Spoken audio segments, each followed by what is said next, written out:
Greetings, quiet chroniclers of historical absurdity. Tonight we step into the unenviable shoes of a Roman emperor's food taster. Imagine a job where your duty is risking a gruesome death, just so your boss can enjoy his pheasant without a side of hemlock. It was less a career and more a daily game of Russian roulette with a charcuterie board. If this morbid dive tickles your funny bone, give this video a gentle like and subscribe. As we settle into this regal misery, tell me in the comments, where are you listening from and what time is it? Now dim the lights and let's ease into tonight's miserable history. To be the emperor of Rome was to be the master of the known world, a living god cloaked in purple. Imagine power so absolute that your slightest whim could raise armies, build cities, or end a life with a casual flick of your finger. You would reside not in a house, but in a sprawling palace complex on the Palatine Hill. A labyrinth of gold leaf, intricate mosaics, and towering marble columns that scraped the heavens. The wealth of the empire, plundered from 100 conquered lands, would flow into your coffers, a river of coin and treasure that could never run dry. You were the sun around which the entire Roman universe revolved, the singular point of authority in a world of millions. Your days would be a parade of decadent luxury that would make even the most indulgent modern billionaire blush. The finest silks from the distant east would grace your skin, and the rarest perfumes would scent the air around you.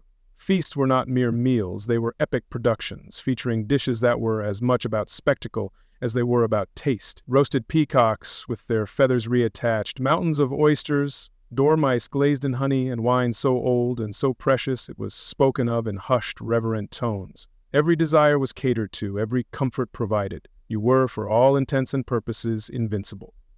Or so it seemed. But here is the dark and dreadful truth of absolute power. It breeds absolute paranoia.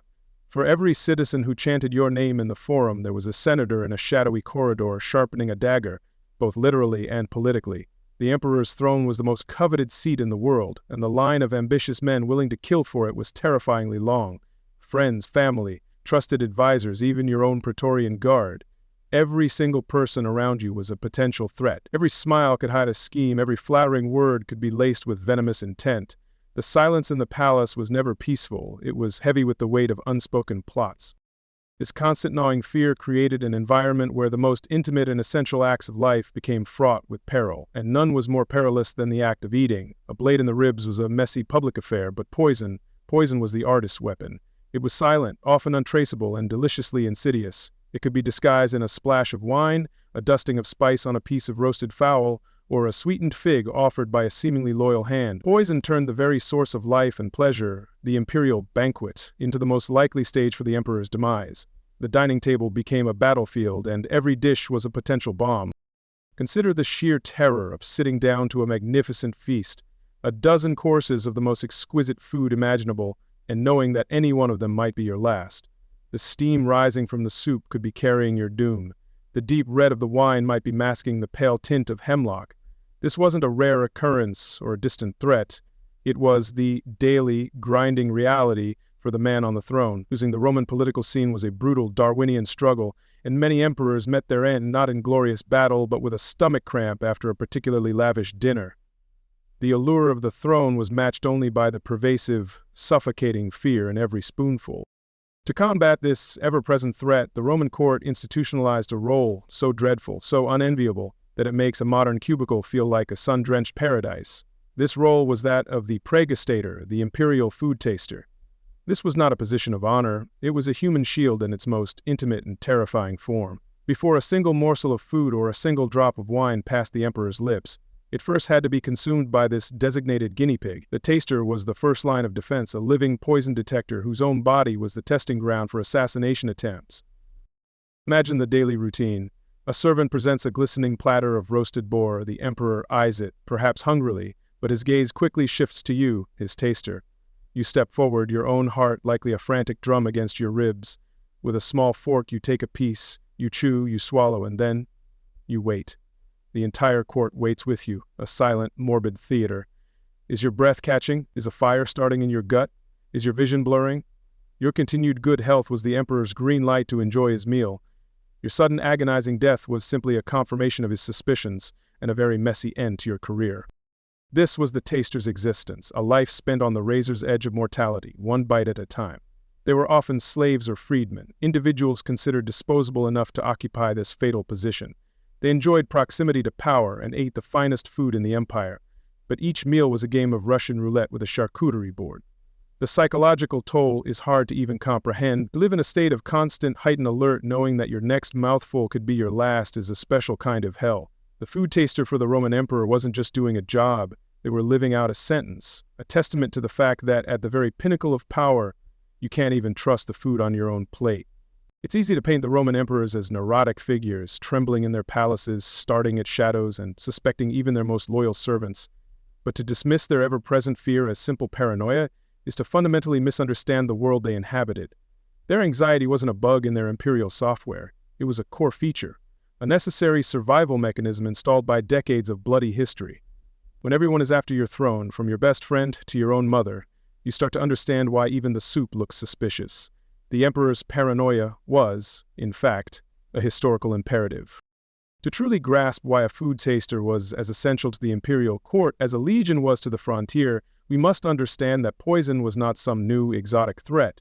It was a deeply ingrained part of the Roman political toolkit, a silent, efficient, and horrifyingly popular method for career advancement and conflict resolution. The path to the purple throne was paved with the tombstones of inconvenient rivals, and more often than not, the stonemasons had been given their commission by a well-placed dose of something nasty.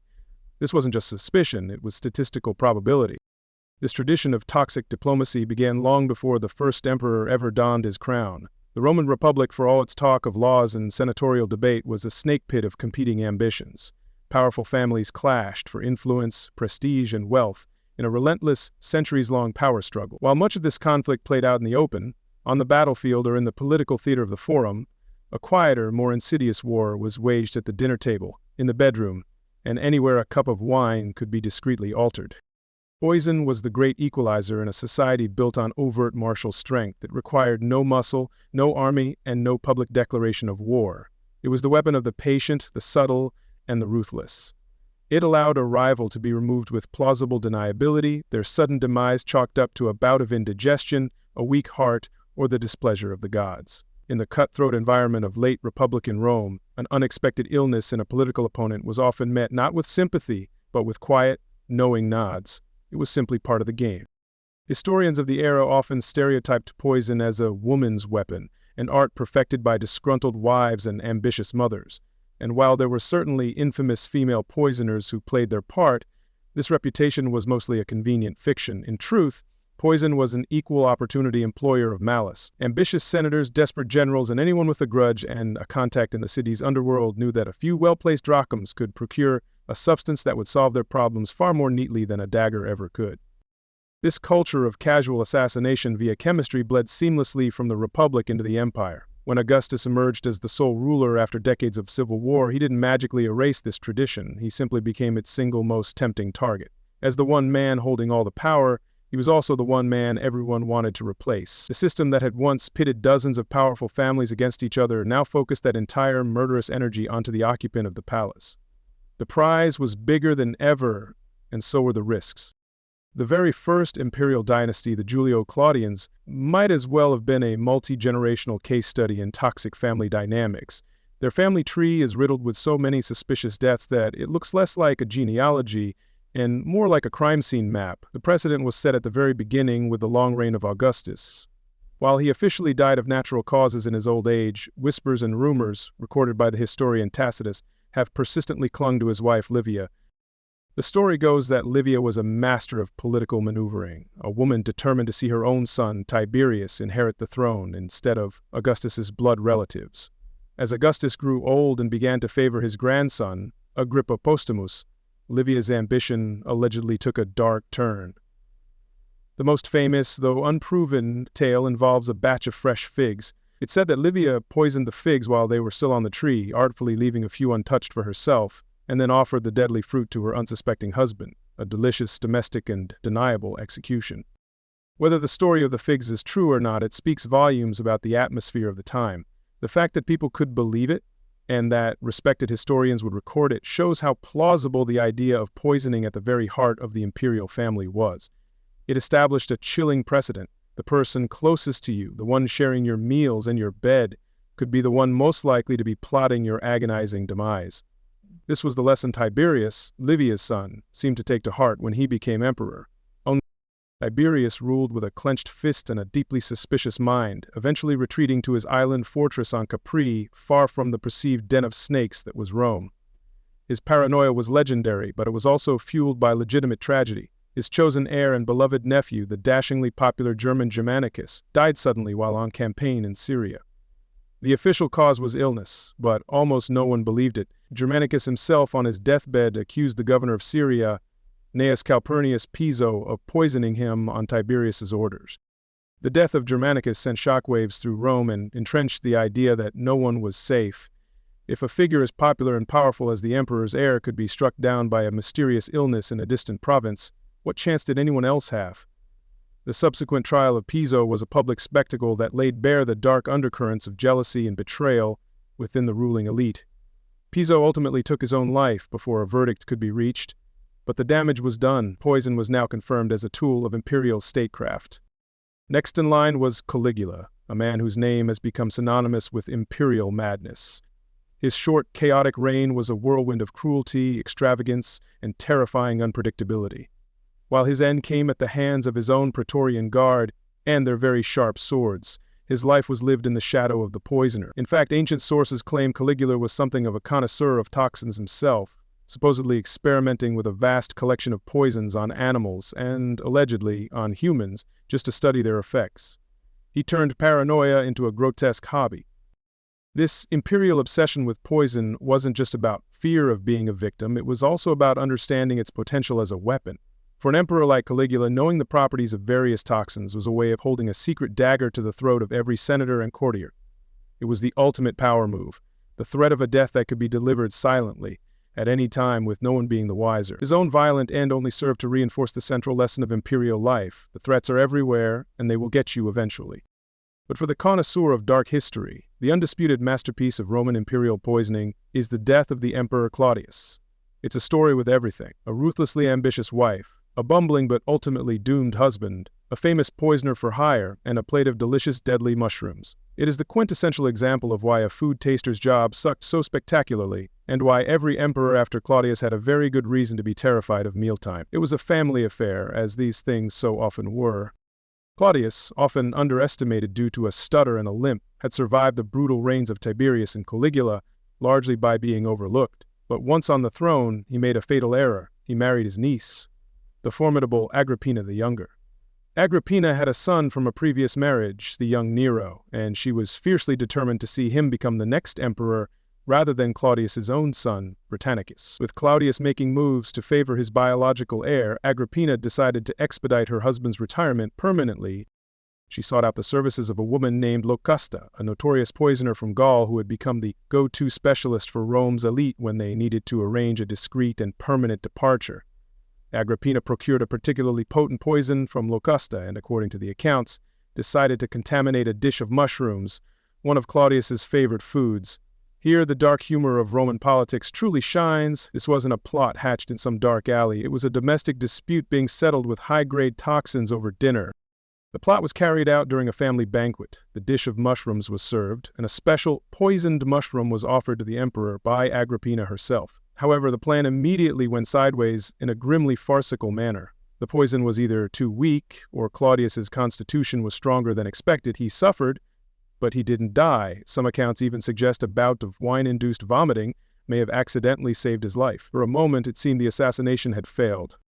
Panicked, but ever regretful, Agrippina and her co-conspirators improvised. They had a backup plan. The emperor's doctor, a Greek named Xenophon, was in on the plot. On the pretense of helping Claudius to vomit and clear his system, the doctor inserted a feather down the emperor's throat. This was a common medical practice at the time. What was not common, however, was that this particular feather had been dipped in a second, fast-acting and far more lethal poison. The second attempt worked.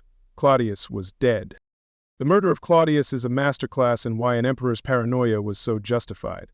The assassins were his own wife and his own doctor. The weapon was his favorite food, and the antidote was the real poison. Even his official food taster, a man named Helodes, was either fooled or was in on the plot, a detail lost to history. The entire system of protection had failed, compromised from the inside by those closest to the throne. The lesson for future emperors was stark and terrifying. Trust absolutely no one. This brings us to Agrippina's son, Nero, who learned his mother's lessons all too well. Having gained the throne through murder, he soon turned to the same methods to consolidate his power. His primary rival was the boy his mother had schemed so hard to supplant, Britannicus, the son of the late Claudius. As Britannicus grew older, he became a threat. Nero, never one for subtlety, decided to eliminate him in a manner that was both shocking in its brazenness and brilliant in its execution. During a dinner party, in full view of the court, a cup of wine was brought to Britannicus. As was standard procedure, the food taster sampled it first. The wine was safe, but it had been served far too hot. Britannicus, as expected, asked for some cold water to be added to cool it down. This was the moment the trap was sprung. The water that was added to the cup had been laced with a powerful, fast-acting poison. It was a substance so potent that it required no taster, as its effects were nearly instantaneous. Britannicus drank from the cup and collapsed almost immediately, convulsing and dying within moments. Nero, with chilling composure, calmly reassured the horrified dinner guests that his stepbrother was merely having one of his epileptic fits, to which he was prone. While few in the room likely believed him, no one dared to challenge the emperor. Nero had just murdered his rival in front of everyone and demonstrated the terrifying limitations of the food taster's protection. He had perfected his mother's art. This long, bloody history of the Julio-Claudians cemented the role of poison in the imperial imagination. The stories of Livia's figs, Germanicus's mysterious end, Claudius's mushrooms, and Britannicus's wine became the cautionary tales for all who followed.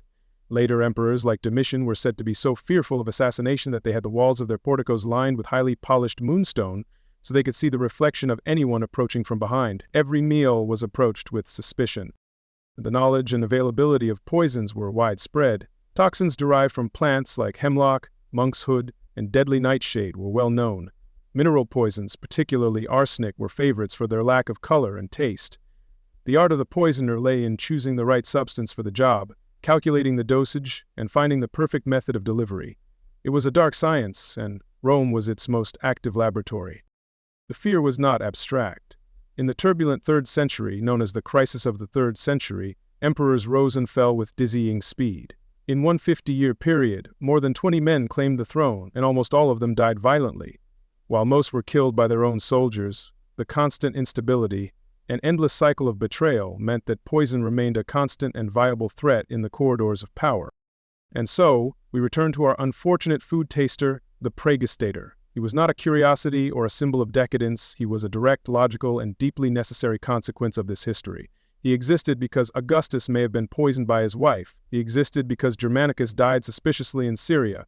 He existed because Claudius was fed a fatal mushroom by his niece.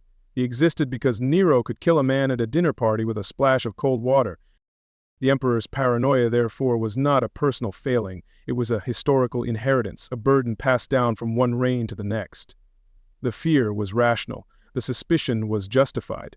The precautions, including employing a man to risk death with every bite, were a grim necessity. In the Roman Empire, the most powerful man in the world was also the most vulnerable, and his survival depended on remembering one simple, terrifying truth. Anyone can try to kill you, and poison is the easiest way to get the job done. So, you're interested in a career in the imperial Roman palace. You're looking for a position with responsibility, proximity to power, and a truly unique culinary experience. Well, have I got the job for you? The title is Praepositus, or Imperial Food Taster. The qualifications are minimal, the dining is exquisite, and the retirement plan is, shall we say, often executed with startling efficiency. There was no formal application process for this role. It was less a position you applied for and more a fate that was thrust upon you. And the first thing you'd learn is that your primary qualification was being simultaneously trusted and completely, utterly expendable. Who in their right mind would take on such a role? The answer, of course, is that it was rarely a matter of choice. The pool of candidates for the Roman Empire's most dangerous job was drawn from the ranks of those with the fewest options. First and foremost, the role was often filled by slaves. From the emperor's perspective, a slave was the perfect candidate. They were legally property, bound by birth or conquest to serve their master's will. Their loyalty wasn't requested, it was demanded and brutally enforced. A slave's life was already not their own, so what was one more risk? Furthermore, the death of a slave, while a financial loss, did not carry the same political or social fallout as the death of a Roman citizen. If a slave taster collapsed in agony after sampling the emperor's figs, it was a tragedy for the slave, certainly, but for the emperor it was merely a successful security alert. The system had worked. A piece of property had been sacrificed to protect a priceless asset. It was a cold, brutal, but brutally effective calculation that underpinned much of the imperial household's logic. This created the strange and contradictory position of the trusted slave. These were individuals who, despite their legal status as property, were given immense responsibilities within the palace. They were the emperor's chamberlains, his barbers, his confidants. The food taster was perhaps the most trusted of them all. The emperor was placing his life in this slave's hands multiple times a day. This trust, however, was a fragile thing, born of necessity rather than affection. The slave was trusted to be loyal because the alternative, swift and horrifying punishment, was unthinkable. Beyond the ranks of the enslaved, the position was sometimes granted to freedmen. These were former slaves who had been granted their freedom, often as a reward for long and loyal service. For a freedman, the role of taster was a perilous gamble. It offered a level of influence and proximity to power that was almost unimaginable for someone of their station. To be the man who literally stood between the emperor and death was to be a significant figure in the court. The potential rewards, wealth, status, further favors for one's family were enormous. The risks, however, were equally astronomical. A freedman who accepted the role was betting his newfound freedom and his life on the emperor's continued good health and the incompetence of his enemies. It was the ultimate high-stakes gamble, a tightrope walk between obscurity and a gruesome death. With the slim hope of landing on a platform of immense prestige, was a career path for the desperate, the deeply ambitious, or those with a profoundly underdeveloped sense of self-preservation. So, what kind of training did one receive for this most peculiar of professions? Was there a taster's academy hidden in a corner of the Palatine Hill? Did they spend years studying toxicology and the subtle arts of the poisoner? The grimly humorous truth is that there was no formal training. There were no textbooks, no lectures, no final exams. The only real training was a strong stomach, an iron nerve, and that profoundly weak sense of self-preservation we mentioned earlier. The job description was simple. You eat, you wait, you live or you die. The first and most important qualification was quite simply having a pulse. You had to be a living, breathing human being whose biological processes could, in essence, be hijacked to serve as a mobile poison detection unit. No previous experience was necessary because no one who had previously experienced a lethal dose of poison was in any position to pass on their wisdom. Every taster started their first day as a complete amateur in the field of dying for a living. The second qualification, and far more complex, was loyalty. The emperor had to trust that you wouldn't be the one to slip the poison into his cup. How was this loyalty assured? Through a combination of hope and fear. A taster might be loyal out of genuine devotion to his master, particularly a freedman grateful for his liberty. More likely, his loyalty was secured by the knowledge that his entire family could be punished for his betrayal, or that his own death, should he be caught, would be made into a public spectacle of unimaginable cruelty. This brings us to the third, unspoken qualification, a certain degree of emotional distance from the emperor. The man in purple had to be able to watch you die without flinching. If the taster was a beloved childhood friend, his sudden, agonizing demise at the dinner table might prove emotionally inconvenient for the emperor. An expendable slave, or a low-ranking functionary, was a far more practical choice. Their death would be noted, the alarm would be raised, and the emperor could get on with the business of ordering a new taster. The on-the-job training, therefore, was a crash course in procedure and paranoia. A new taster would be shown the ritual by a more senior member of the household staff. You are to taste every single dish. Not just the main course, but every side, every condiment, every piece of fruit. You are to drink from every jug of wine, every flask of water. You are to stand close to the emperor, chew thoughtfully, swallow, and then try your very best not to look as terrified as you undoubtedly feel. The only real skill one could develop was a heightened sense of observation, though it was of limited use. A taster might learn to look for discoloration in a drink, or an unusual grittiness in a sauce. They might learn to be wary of foods that could easily hide a foreign substance like minced meat, thick stews, or honeyed cakes. But the true art of the Roman poisoner, as we have discussed, was in subtlety. The most effective poisons were colorless, odorless, and tasteless. Against such weapons, the taster's palate was utterly defenseless. The job, then, was not about detection, it was about absorption. The taster's body was the final filter, the last line of defense. Their training was not about identifying threats, but about succumbing to them in a timely and obvious manner. To put it bluntly, their primary job function was to die gracefully enough to give everyone else a warning. It was less a career and more a form of biological sacrifice, repeated at every meal, every single day. Let us walk through a day in this miserable life. Your morning would not begin with a leisurely breakfast. It would begin with the emperor's breakfast, a simple meal of bread, cheese, and olives. You would be summoned. You would take a piece of the bread, a slice of the cheese, a single olive. You would eat. You would wait. Only after a prescribed period of you failing to die would the emperor begin his meal. The same ritual would be repeated for his midday lunch. The true test, however, was the cena, the main evening meal. This was often a grand affair, a banquet with multiple courses and numerous guests. Each guest was a potential assassin. Each servant carrying a platter was a potential accomplice. The kitchen itself, a hot, chaotic hub of activity, was a security nightmare. The food would be prepared under the watchful eye of a kitchen overseer, but a single moment of distraction was all a poisoner needed. As the taster, you would stand near the emperor's couch, a constant, silent presence. As each new dish was brought out, perhaps a platter of oysters, then a roasted peacock, followed by exotic vegetables and a rich, spiced stew, you would be the first to partake. A single oyster, a sliver of peacock meat, a spoonful of stew. With each course, the morbid ritual would repeat. The chewing, the swallowing, the waiting. The entire room, in a way, would be watching you, the human barometer of their collective safety. Imagine the psychological torment. Every stomach rumble, every sudden beat of sweat, every tickle in your throat would trigger a wave of ice-cold panic. Is this it? Was it the wine? The mushrooms? You would have to maintain a mask of calm professionalism while your mind raced through a clinical list of agonizing symptoms. You were living in a state of perpetual, high-stakes hypochondria, where the disease you feared was all too real. The relationship between the taster and the kitchen staff must have been incredibly fraught. Were they your colleagues, or were they the ones being paid to kill you? Every chef who offered you a choice cut of meat with a smile could be a friend or a foe. This pervasive sense of distrust would have been utterly isolating. You were part of the court's inner circle, yet you were fundamentally alone in your unique, terrifying responsibility. And what of the perks? Surely there must have been some upside to a job with a 99% chance of a hideous death. The most obvious benefit was that you ate like a king. You sampled the finest cuisine the world had to offer, dishes crafted from the most expensive and exotic ingredients imaginable. But it's difficult to truly savor a delicacy when a part of your brain is actively wondering if it contains a lethal dose of hemlock. The pleasure of the food was forever tainted by the terror of its purpose.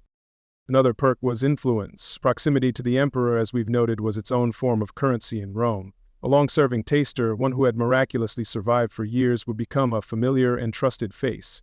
They would overhear state secrets, witness private audiences, and develop an intimate understanding of the court's power dynamics. A taster like Claudius's servant Helotus became a man of considerable wealth and influence, a testament to the rewards that awaited those who managed to beat the odds. This influence, however, was a double-edged sword. A taster who knew too much, who had witnessed too many plots or served too many masters, could easily become a liability. A new emperor might not want a servant of the old regime hanging around, a living reminder of his predecessor's secrets. A successful career could make you a target not for poison, but for a more conventional kind of political house cleaning. Survival itself was a risk. Let's consider the possible outcomes of your tenure. The most likely, of course, was that one day your luck would run out. A poisoner would finally succeed, you would eat, you would fall ill, and you would die. In this scenario, you would have done your job perfectly. Your death would save the emperor, and you would be remembered, perhaps, as a loyal servant. A very, very dead loyal servant. But what if the poison was slow-acting, or you only ingested a non-lethal dose? You might fall terribly ill but survive. Would you be celebrated as a hero, given a generous penchant for your sacrifice? Perhaps. It's just as likely, however, that you would be seen as damaged goods. A taster whose constitution had been weakened was unreliable. You might be quietly retired, or in a more ruthless court, simply disposed of, a broken tool no longer fit for purpose. Ultimately, the life of a food taster was the ultimate paradox. They were tasked with the most intimate form of protection, yet their own life was valued at almost nothing. They lived in the heart of luxury, yet they could never truly enjoy it. Their training was non-existent, their daily life was a series of terrifying gambles, and their job security was the worst in the ancient world. They were the silent, unsung, and frequently expiring heroes of the imperial court, proving every day that for some the taste of power was simply the taste of fear. Welcome to the heart of the imperial palace, the engine room of its opulence and its terror, the royal kitchen and its grand finale, the banquet hall. It is here that our unfortunate food taster faces their greatest challenge. Forget the idea of a simple meal. An emperor's dinner was not about sustenance, it was a theatrical production, a declaration of power and wealth so extreme it bordered on the absurd. For the taster, it was just a typical Tuesday dinner, if typical meant every single dish was a potential final boss in a game they could only lose once. Imagine stepping into the triclinium, the formal Roman dining room. The air is thick with the scent of exotic spices, roasting meat, and expensive perfume. Wealthy guests, draped in fine linen, recline on 3 enormous couches arranged in a U shape around a central table. The walls are covered in vibrant frescoes, the floors are intricate mosaics, and the low light from dozens of oil lamps gleams off silver platters and golden goblets. It is a scene of staggering luxury. For you, the taster, it is the most beautiful death trap ever conceived. The meal would begin with the gustatio, the appetizer course, designed to stimulate the palate, but for the taster, it was designed to stimulate anxiety. A parade of small, intricate dishes would arrive. There might be eggs, prepared in a dozen different ways, each one a perfect, self-contained vessel for a hidden poison. There would be salads of expensive imported greens, each leaf a potential carrier of a toxic dressing. There were olives, mushrooms, and shellfish, all served with an array of complex, pungent sauces. The sheer number of items was the first hurdle. You couldn't just take a bite of the appetizer, you had to sample everything. A nibble of the hard-boiled quail egg, a taste of the sea urchin, a bite of the sow's udder pate. And then there was the star of the appetizer's show, a dish that has fascinated and disgusted historians for centuries, the glé, or edible dormouse. These creatures were fattened in terracotta jars and served, roasted and glazed in honey and poppy seeds. A crunchy, sweet, and possibly lethal delicacy you were required to try. With every bite, the clock would start ticking in your head. The sauces were a particular nightmare. Roman cuisine's most famous condiment was garum, a potent, salty sauce made from fermented fish guts. Its flavor was so overwhelmingly strong that it could mask almost anything, including the bitter, metallic tang of many common poisons. A chef with malicious intent wouldn't even need to be clever. A simple splash of tainted garum over a dozen different dishes would turn the entire first course into a minefield of misery. You would have to navigate this spread with poise and efficiency, all under the watchful eye of the emperor. Eat too little, and you might miss the tainted dish. Eat too much, and you might not live to see the main course, for entirely natural reasons. You had to perform this delicate, deadly ballet, taking just enough of each item to satisfy your duty without appearing clumsy or, even worse, scared. After all, the emperor's appetite must not be spoiled by the sight of his living poison detector sweating with fear. Just as the last of the appetizers was cleared, the real show would begin, the prime mense, or the main courses. This was not a single dish, but a procession of culinary marvels, each more extravagant than the last. This is where Roman chefs showcased their artistry, and the emperor displayed the vast reach of his empire. Peacocks were roasted and then reassembled, their iridescent tail feathers fanned out as if they were still alive. Flamingos and parrots, birds valued for their exotic color, were served up, their tongues often considered a particular delicacy. One of the most famous spectacle dishes was the Trojan boar. A massive wild boar would be roasted whole and carried into the dining room. When the emperor's carver sliced open its belly, a flock of live thrushes would fly out, filling the room with their frantic chirping. It was a stunning piece of culinary theater. For the taster, it was a multi-stage problem. First, you had to taste the boar itself. A poisoner could have easily used a long, thin needle to inject a toxin deep into the flesh, far from where your sample slice would be taken. Then you had the birds. Were they part of the meal? Were they to be captured and cooked, or were they merely for show? If they were to be eaten, each tiny bird represented another potential threat. The complexity was the point. It was meant to overwhelm the senses with wonder. For the taster, it overwhelmed with a dizzying number of variables. The more complex the dish, the more places there were for a poisoner to hide their work. It was death by 1,000 delicious possibilities. The variety of meats was staggering. Beyond boar and fowl, there might be venison, goat, or lamb, but there were also more unusual offerings that showcased Roman power over nature. Ostrich from Africa, roasted whole. Dishes made from the heels of camels. The sheer logistical effort to get these animals to a Roman kitchen was immense, but for a determined assassin, it also offered numerous opportunities for interception and tampering along the long supply chain. The threat didn't just come from within the kitchen, it could have been introduced hundreds of miles away. Seafood was another area of extravagant display. Oysters were consumed by the mountain. Lobsters, crabs, and massive fish were presented in elaborate arrangements. Sometimes, chefs would create mosaics out of different types of cooked fish, painstakingly arranged to form a picture of a mythological scene. It was beautiful, impressive, and, for the taster, an absolute nightmare. Which part of the mosaic do you taste? The fish forming Neptune's beard or the one making up his trident? Each piece had to be treated as a unique threat. The preparation methods themselves provided endless cover for a poisoner. Meats were often minced and stuffed into casings or other animals. Stews and ragouts, known as regalia, bubbled away for hours. Their rich, complex broths a perfect medium for dissolving a deadly powder. Pies with thick crusts could hide anything. The Romans were masters of disguise in their cooking, transforming ingredients into unrecognizable shapes and textures. This culinary creativity was, for the taster, a source of constant, unending suspicion. And through all this, you, the taster, had to keep up. A bite of the peacock, a taste of the ostrich stew, a sliver of the roasted lamb. You could feel the emperor's eyes on you, waiting for the all-clear. The other guests, deep in their wine cups, might see you as just another servant, but you and your master knew the truth. You were the canary in the world's most opulent coal mine, and every dish was a new lungful of potentially toxic air. The sheer volume of food was a weapon in itself. A poisoner could use a cumulative toxin, one that only became lethal after a certain amount was ingested. A tiny, undetectable dose could be placed in 5 or 6 different dishes. The taster, sampling only a small amount of each, might feel nothing more than a slight malaise. The emperor, however, indulging in full portions of his favorite dishes, would receive the fatal dose. It was a method that could bypass the taster entirely, turning their job into a cruel and useless piece of theater. This is why the job was so much more than just tasting. It was a constant state of vigilance, a deep and fearful understanding of the culinary arts. The taster had to know the chefs, the servants, the suppliers. They had to understand the subtle signs of tampering, the slight change in a routine, the nervous tremor in a servant's hand. But in the chaotic, high-pressure environment of an imperial banquet with dozens of staff and guests, such vigilance was nearly impossible. You had to rely on the ritual and pray.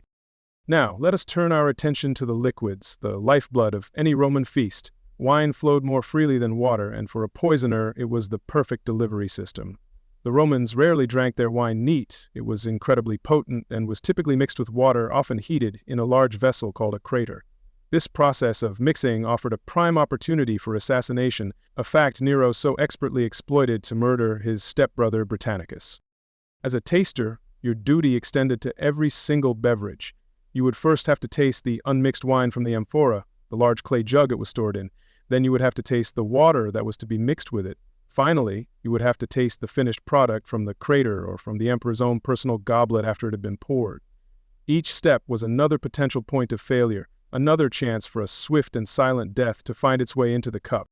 The wines themselves were legendary. There was Falernian, a white wine so prized and potent it was said to be flammable. There was Caecuban, a fine vintage praised by the poet Horace. These wines were aged for years, sometimes decades, and their complex flavors could easily hide a foreign substance. Beyond wine, there was mulsum, a popular drink of wine sweetened with honey. The thick, sweet honey was yet another perfect medium for concealing the taste of a deadly additive. The water, too, was a source of concern. While Rome was famous for its aqueducts bringing fresh water to the city, the water destined for the emperor's table would have come from a specific, guarded source. But the chain of custody was long. From the spring to the cistern to the kitchen to the emperor's cup, there were many hands, and any one of them could have belonged to a would-be assassin. The taster couldn't afford to overlook even the most basic element of the meal. After the senses had been bludgeoned by the cavalcade of main courses, it was time for the secundae mensae, the dessert. This was no simple affair. It was another opportunity for spectacle and, of course, for danger. Platters would arrive, piled high with fresh and dried fruits, nuts, and an assortment of honey-drenched cakes and pastries. It was a sweet ending to the meal, and potentially to the taster's life. Fruit, so seemingly innocent, was a classic vehicle for poison. The historical accounts of Augustus's death, allegedly caused by figs poisoned on the branch by his wife Livia, would have been a chilling lesson for any subsequent taster. A tiny puncture mark, a slight discoloration. These were the subtle clues you would have to look for before taking a bite of a grape, a fig, or a pear. Each piece of fruit was a tiny, edible Trojan horse. The cakes and pastries were even more hazardous. A poison could be baked directly into the dough, its taste masked by the honey, nuts, and spices. How could a taster possibly detect that? Taking a small bite from the edge of a cake would do no good if the poison was concentrated in the center. The only way to be sure would be to dissect each pastry, an act that would ruin the dish and insult the chef. You had to simply take your bite and hope for the best. So let us tally the night's work. You have sampled from a dozen different appetizers. You have tasted your way through a half-dozen spectacular main courses from roasted boar to flamingo tongue. You have sipped wine, water, and honeyed wine. You have nibbled on fruits, nuts, and cakes. You have successfully navigated a culinary minefield of somewhere between 20 and 50 potential threats, each one a final boss in its own right. You have survived. But the relief is temporary, for tomorrow the entire terrifying process begins anew. The royal kitchen, that den of potentially deadly delights, will fire up its ovens once more. The chefs will craft new spectacles, the servants will carry new platters, and the emperor's enemies will dream up new ingenious ways to kill him. And you, the taster, will be there, fork in hand, ready to take the first bite, forever caught between the splendor of the Roman banquet and the shadow of the Roman tomb. To truly appreciate the sheer awfulness of being an imperial food taster, we must move beyond the dining room and into the dark laboratory of the poisoner's mind. Assassination in Rome wasn't always a simple case of adding a lethal powder to a cup of wine. It was an art form, a discipline of death that valued subtlety, creativity, and sometimes a level of cruelty that is genuinely breathtaking. The goal wasn't just to kill the emperor, it was often to do so in a way that was confusing, terrifying, and deniable. They weren't just trying to kill you, they were trying to make a statement, often a very gassy one. The architects of these deadly statements were the professional poisoners, figures like the infamous Locusta, who was essentially the Michelin-starred chef of murder for the Julio-Claudian dynasty. These were not common thugs, they were specialists, with a deep, practical knowledge of botany, chemistry, and human physiology. They understood that the food taster, the Praepositus, was the primary obstacle between them and their target. Therefore, their entire craft evolved with one central purpose: to create poisons and delivery methods that could outwit, bypass, or mock this human security system. This led to a dark arms race between the emperor's protectors and his would-be assassins. As security measures became more stringent, the poisons became more sophisticated. The true artists of death wouldn't choose a poison that made the taster drop dead immediately. That was amateurish. It saved the emperor and identified the tainted dish. The real masterpieces were the slow-acting poisons, the toxins that mimicked natural diseases, and the substances that attacked the mind before the body. These were the poisons that turned the taster from a safeguard into a fellow victim, a companion in agony. To understand the challenge our taster faced, let's take a stroll through the poisoner's pantry, a collection of deadly flora and minerals readily available in the ancient world. First on our tour is the classic, the poison of the philosophers, hemlock. Made famous as the unwilling dance partner of Socrates, hemlock was a well-understood and potent neurotoxin. Its effects were insidious, beginning with a slow, creeping paralysis that started in the feet and worked its way up the body. The victim's limbs would grow heavy and numb, their breathing would become labored, but their mind would remain terrifyingly clear until the very end. For the poisoner, hemlock had its drawbacks. It possessed a strong, unpleasant, mouse-like odor and a bitter taste, making it difficult to disguise in food or drink without a very strong-flavored companion. A skilled chef might be able to mask it in a pungent garum fish sauce, but it was a risky proposition. For the taster, this was a small mercy. A strange, bitter note in the wine might be the only clue that their nervous system was about to begin a long and irreversible shutdown. Next, we have a far more aggressive killer, a substance nicknamed the Queen of Poisons for its sheer, unforgiving toxicity, aconite, also known as wolfsbane or monkshood. Derived from a beautiful purple flower, aconite was one of the most potent and fast-acting poisons in the ancient world. Ingestion would lead to a horrifying cascade of symptoms, a burning and numbness in the mouth, intense vomiting and diarrhea, blurred vision, and finally, a catastrophic disruption of the heart's rhythm. It was a violent, messy, and brutally efficient way to die. Aconite was the poison of choice for an assassin who wanted to make a loud, undeniable statement. The death was too swift and too violent to be mistaken for a natural illness. This very speed, however, made it a dangerous tool. The poisoner had to be certain their victim, and not the taster, would ingest the dose, and they had to have a very good escape plan. For the taster, an encounter with aconite would be their last, and it would be a mercy if it was over quickly. Let's turn to a poison with a more psychological bent, the strangely named belladonna, or beautiful lady. It earned this name from its cosmetic use. Women in Rome would use drops from the plant to dilate their pupils, a fashionable look at the time. The beauty of the name, however, concealed the horror of its effects. Belladonna is a powerful hallucinogen, a poison that attacks the mind. A victim would experience blurred vision, a complete loss of balance, a dry, rasping throat that made it impossible to speak, and terrifying, vivid hallucinations. Imagine the horror for the taster. You take a bite of a honeyed cake, and a few minutes later the frescoes on the wall begin to melt and swirl. The faces of the dinner guests contort into monstrous shapes. You try to scream a warning, but only a dry croak comes out. To everyone else in the room, it would appear that you had suddenly gone stark raving mad. The poisoner, with a single dose, could not only kill their target, but also frame the death as the result of a sudden, violent. It was a weapon of pure psychological terror. Another favorite from the botanical world was the yew tree. While its bright red berries are harmless, its leaves, bark, and seeds contain a highly toxic alkaloid that directly attacks the heart. Yew poisoning was particularly insidious because its symptoms could closely mimic a natural sudden heart attack. A victim might experience a rapid drop in blood pressure, difficulty breathing, and then a quick cardiac arrest. For a poisoner looking for the utmost deniability, yew was a perfect choice. The emperor, perhaps an older man known to be in ill health, would simply appear to have succumbed to a weak heart.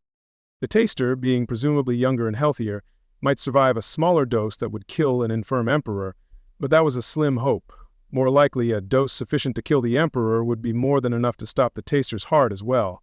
This was a poison that offered a clean, quiet, and medically ambiguous death, making it exceptionally difficult to prove that a crime had been committed at all. It was the preferred tool of the tidy assassin. While the fields and forests offered a rich selection of toxins, the true connoisseur of death often turned to the mineral kingdom. Here we find the undisputed king of poisons, the most celebrated and feared substance in the assassin's toolkit for centuries: arsenic. The primary advantage of arsenic trioxide, the form most commonly used, was that it was a nearly perfect poison. It was a white powder that was odorless, virtually tasteless, and dissolved easily in food and drink. It was the ghost in the machine, the invisible death. The true genius of arsenic, however, lay in its ability to mimic the symptoms of natural diseases. A large dose would cause acute gastrointestinal distress, violent cramping, vomiting, and severe diarrhea. These were the exact same symptoms as cholera or dysentery, two of the most common and deadly diseases of the ancient world. An emperor who died after a night of excruciating stomach pains could easily be declared a victim of a common ailment, and no one would be the wiser. It was the poison of perfect plausible deniability. Even more nefariously, arsenic could be administered in small, repeated doses over a long period of time. This would induce a slow, wasting sickness. The victim would lose their appetite, grow weak and pale, and suffer from chronic digestive issues. They would appear to be suffering from consumption or some other incurable chronic disease. A poisoner could use this method to eliminate a target over weeks or months, a slow and patient murder that would baffle the best physicians of the day. This method of slow poisoning was the food taster's ultimate nightmare scenario. How can you possibly detect a minuscule, non-lethal dose of a tasteless powder added to the emperor's wine every day for a month? You couldn't. The taster's job was to detect immediate threats, not long-term conspiracies being carried out in homeopathic doses. The slow, creeping illness of the emperor would be a mystery to all, including the man whose job it was to prevent it. And of course, we cannot forget the fungi, the preferred weapon in the murder of the Emperor Claudius. Poisonous mushrooms, particularly those of the Amanita family like the death cap or the destroying angel, are a work of monstrous natural genius. Their toxins are incredibly lethal, primarily attacking the liver and kidneys, but they operate on a delayed fuse. This is what makes them so uniquely terrifying and so effective for assassins. When a person ingests a death cap mushroom, they initially feel nothing at all. For 6, 12, even 24 hours, they might feel perfectly fine. This is the latency period, during which the toxins are silently and irreversibly destroying their liver. After this deceptive calm, the victim is hit with a wave of violent cramps, vomiting, and delirium. There might be a brief period of apparent recovery, but it is a cruel illusion. Liver failure is inevitable, leading to jaundice, coma, and a painful, protracted death. Now place yourself back in the unenviable sandals of our taster. A beautiful dish of sautéed mushrooms is presented. You take a bite. They are delicious. You wait. Nothing happens. You declare the dish safe. The emperor, who loves mushrooms, eats a hearty portion. The banquet continues and everyone goes to bed happy. It is only the next morning that the stomach cramps begin. For both you and the emperor, the poisoner is long gone, and you are no longer a bodyguard. You are just the first of the emperor's companions on his journey to the underworld. This is the exquisite cruelty of the poisoner's art. It was not just about murder, it was about the complete and total subversion of the system designed to prevent it. A fast-acting poison that killed the taster was a failure for the assassin. A slow-acting poison that killed the taster and the emperor together was a triumph. It was a demonstration of absolute superiority, a final, mocking gesture that proved the emperor's defenses were useless. The taster's agony in this scenario was no longer a warning signal. It was merely an echo of the emperor's own suffering. Their shared symptoms, the shared descent into misery, would only add to the confusion. Was it a plague? A curse from the gods? The poisoner had not only killed their target, but had also successfully erased the evidence of their crime, replacing it with the appearance of a tragic, natural disaster. The psychological burden of this possibility must have been immense. The taster's greatest fear shouldn't have been the poison that kills instantly, but the one that waits. The one that allows you to finish your work, go to your quarters, and perhaps even fall asleep, only to be awoken hours later by the first stirrings of a fire in your gut. It is the fear of being made an unwitting instrument of the very crime you are supposed to prevent. The artists of poison in Rome were masters of their craft. They knew that to kill a king, you had to think beyond simple lethality. You had to think about timing, about symptoms, about psychology and plausible deniability.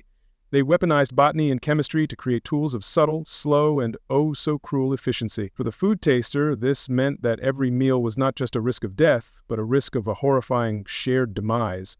A final, fatal failure played out in agonizing slow motion. The life of an imperial food taster was governed by a grim and meticulous choreography, a daily dance with death performed on the stage of the emperor's dining table. This was not a simple matter of taking a quick bite before the boss tucked in. It was a precise, nerve-wracking ritual, a high-stakes ceremony where every step, every gesture, and every sensation could mean the difference between another day of life and a starring role in a very short, very painful tragedy. The tasting ritual was the heart of the taster's dreadful existence, a procedure designed to institutionalize paranoia and formalize fear. The ritual began not at the dining table, but in the chaotic, steaming heart of the palace, the imperial kitchen. This was the first line of defense. Ingredients were sourced from trusted suppliers and stored under guard. The preparation of the emperor's food was overseen by a loyal steward, the procurator, who watched the cooks with an eagle eye.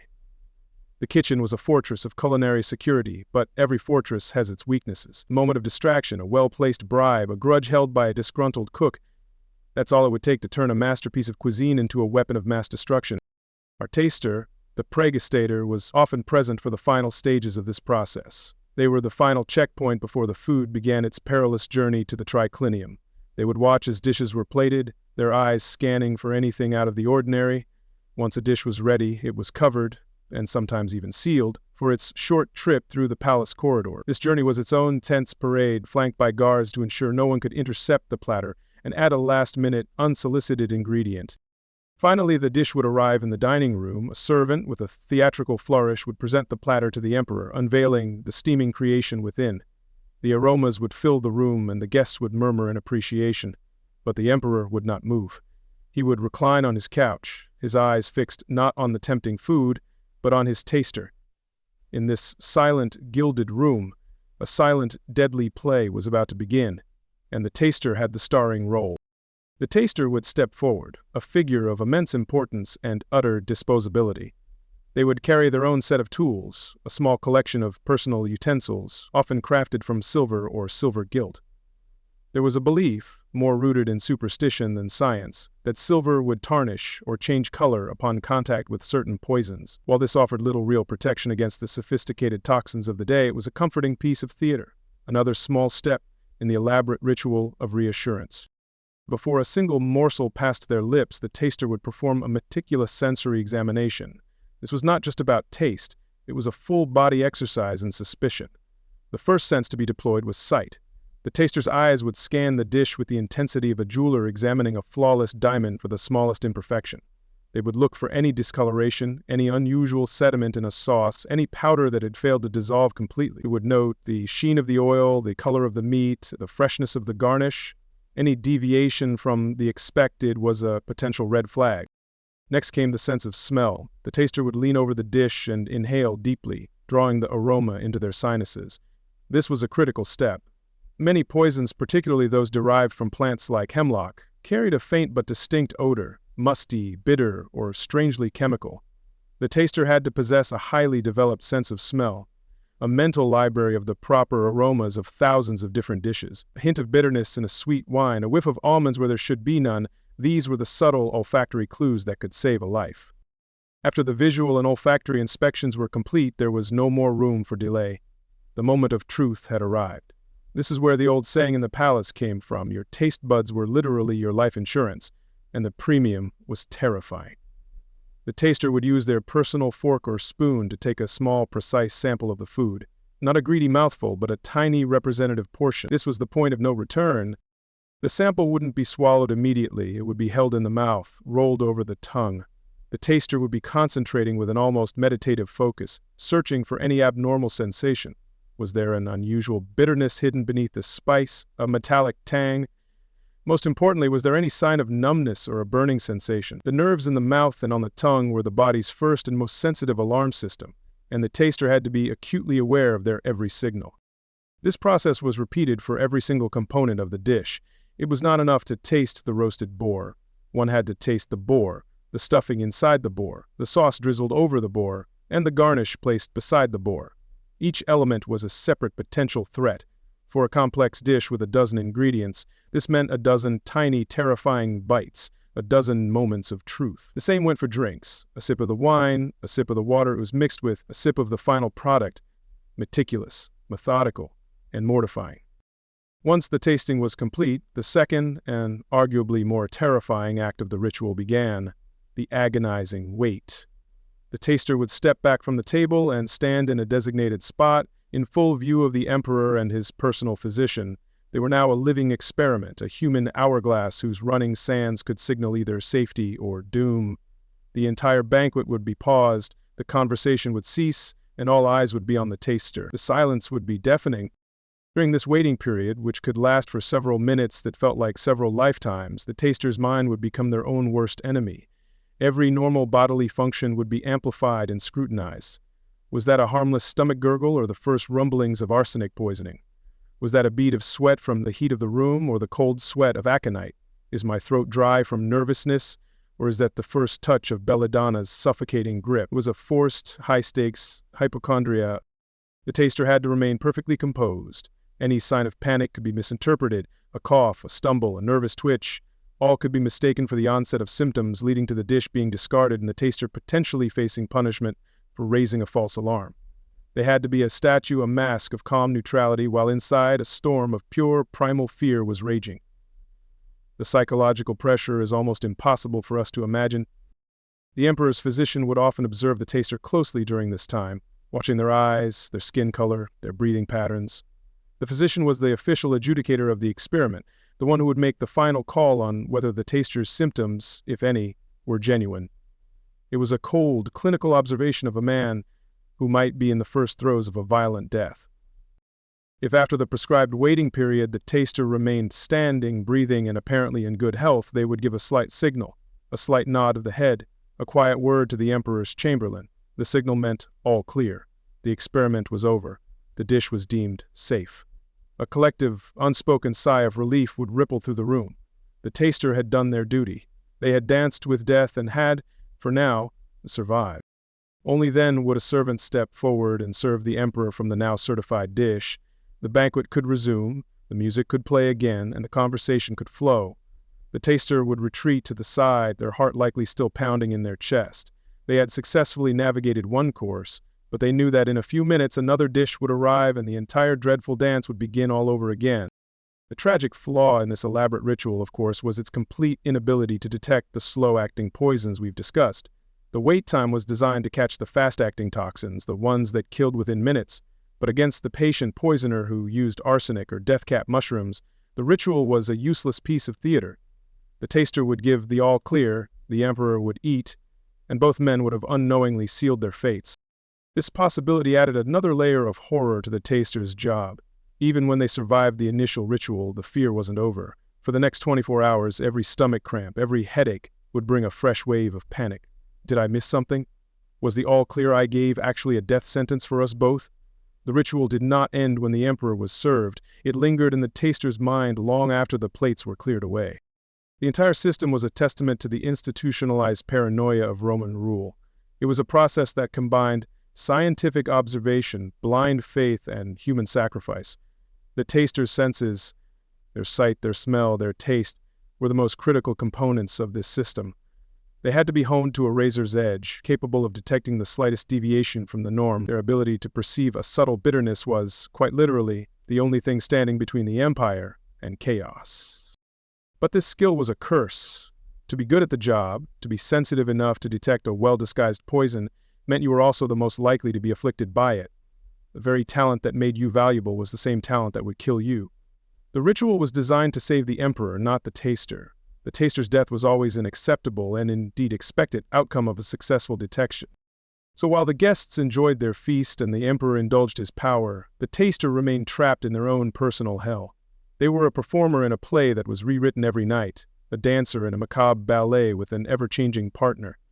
The testing ritual was their life's work, a constant, terrifying performance where the only applause for a job well done was the simple, profound, and deeply temporary gift of drawing another breath. For all our discussion of the terror and the tension, we have so far only lingered on the precipice of disaster. We have watched the taster perform their dreadful ritual, holding our breath with them during that agonizing wait. But what happens when the waiting ends? What happens when the poisoner's art is too good, the dose is too strong, or luck simply runs out? What happens when the system works? The answer is an explosion of horror, a sudden, violent transition from opulent banquet to gruesome medical emergency, a moment that saves the emperor but unleashes hell on everyone else. The moment of truth is rarely a dramatic, cinematic collapse. It begins with something small, something almost imperceptible, a slight tremor in the taster's hand as they lower their silver spoon, a sudden sheen of sweat on their brow that has nothing to do with the heat of the room. Perhaps they bring a hand to their stomach, a look of mild confusion on their face. They try to suppress it, to maintain the mask of stoic professionalism, but it's too late. The emperor, whose survival depends on noticing such subtleties, has seen it. The physician, whose job it is to interpret these signs, has seen it. The dance is over. Then comes the first undeniable symptom, the body's first violent protest against the venom invading it, a sharp, searing cramp that bends the taster at the waist, forcing a strangled gasp of pain from their lips, a wave of nausea so powerful it makes the room spin. The golden goblet of wine they were holding clatters to the marble floor, the sound echoing like a gunshot in the suddenly silent hall. The music from the lyre player falters and dies. The light-hearted chatter of the guests freezes in their throats. Every eye is locked on the taster, who has just become the most important and most terrifying person in the Roman Empire. This is the moment the banquet officially ends and the chaos begins. The taster, now the epicenter of the crisis, stumbles forward. Their body is no longer their own, it is a battleground. A violent, convulsive retching begins as their system makes a desperate, futile attempt to expel the poison. The exquisite food they sampled only moments before is now spewed onto the priceless mosaic floor, a grim and undignified testament to the failed meal. The carefully crafted illusion of civilized luxury is shattered in an instant, replaced by the raw, visceral reality of a body in revolt. The symptoms now arrive in a terrifying symphony of agony, a grotesque performance conducted by the specific poison at work. If it was a neurotoxin, like hemlock, the taster might feel a cold numbness creeping up their legs, a heavy, leaden feeling that sends them crashing to the floor. They would be paralyzed but fully conscious, their terrified eyes watching the panic unfold around them, unable to move, unable to speak, a prisoner inside a dying shell. Their last sensation would be the slow, suffocating paralysis of the muscles that controlled their breathing. If the poison was aconite, the queen of poisons, the end would be a far more violent affair. The taster would be consumed by excruciating burning sensations in their gut, their heart beating in a wild arrhythmic frenzy. Their limbs would thrash uncontrollably, their body arching and contorting on the floor in a horrifying display of seizures. They would be a spectacle of pure, unbridled agony, their suffering a loud and clear message that a powerful and merciless toxin had breached the palace walls. Or perhaps it was the psychological horror of belladonna. The taster would not just be in pain, they would be lost in a waking nightmare. They might claw at their own face, screaming at phantoms and monsters that only they could see. To the horrified onlookers, they would appear to have been driven instantly and violently insane, their death a descent into madness. The poisoner, in this case, had not just murdered a man, they had annihilated his mind first, a truly sadistic calling card. As the taster writhes through their final, agonizing moments, the imperial court explodes into frantic, organized panic. The emperor himself is the first priority. His personal Praetorian guard, hulking figures in gleaming armor, would instantly form a human shield around him. He would be unceremoniously bustled out of the room through a private exit, his own safety taking absolute precedence over everything else. The master of the world reduced to a frightened man being hurried away from the sight of his dying servant. With the emperor secured, the attention of the court would turn to the unfolding disaster. The physician would rush to the taster's side, but his goal was not primarily to save a life. The taster at this point was likely beyond saving. The physician's true purpose was intelligence gathering. He would observe the symptoms with a cold, clinical eye, trying to identify the specific poison used. Was there paralysis? Convulsions? Delirium? This information was vital for the investigation that was to follow. Still, the motions of medicine would be performed. The physician might force the taster's mouth open and pour a dose of a famous antidote down their throat. The most celebrated of these was Mithridatium, a legendary universal antidote supposedly invented by King Mithridates VI, who was said to have immunized himself by taking a small amount of every known poison every day. The recipe was a complex, almost comically long list of ingredients, from opium and myrrh to viper's flesh and duck's blood. It was the ancient world's equivalent of a multivitamin on steroids. In reality, against a potent, fast-acting poison, these antidotes were about as effective as a sternly worded letter. They were a comfort, a ritual, a way for the court to feel like it was doing something in the face of overwhelming catastrophe. As the physician worked, the taster's suffering would likely continue unabated, their life fading away on a floor stained with wine and vomit, their final moments a case study in failed ancient pharmacology. While the taster's personal tragedy reached its grim conclusion, a far larger drama would be unfolding around them. The commander of the Praetorian Guard would bark a single, chilling order: seal the room. The great bronze doors of the triclinium would be slammed shut and barred from the outside. No one was allowed to leave. The guests, the servants, the musicians, everyone who had been present was now a prisoner and a suspect. The lavish banquet hall had transformed in a heartbeat into a high secretary crime scene. The immediate aftermath of a poisoning was a brutal and efficient purge. There was no concept of due process, no principle of innocent until proven guilty. The only principle was the emperor's security, and it demanded a culprit. The investigation, led by the Praetorian commander, would begin immediately, and it would start, naturally, in the kitchen. The head chef, who moments before had been basking in the glory of his culinary creations, was now the prime suspect in a plot of high treason. He and his entire staff would be dragged from their stations, their white togas stained with the sauces and oils of their work.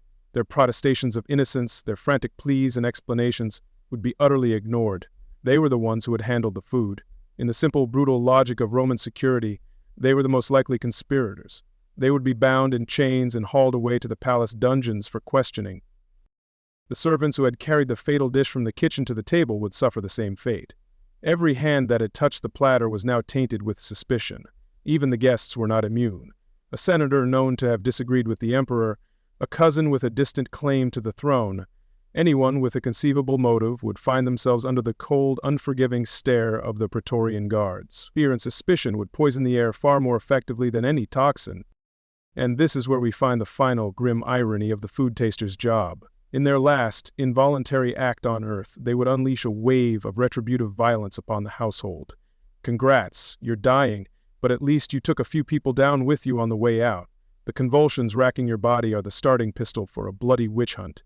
Your death guarantees that dozens of others will face interrogation, torture, and likely a gruesome execution. The questioning of the suspects would be swift and savage. Torture was a standard and legally sanctioned tool for extracting information, especially from slaves. The rack, the scourge, the application of hot irons, all would be employed to force a confession. Under such duress, people would confess to anything. A true conspiracy might be uncovered, but it was just as likely that an innocent chef, under unimaginable pain, would name a fellow servant as his accomplice just to make the agony stop.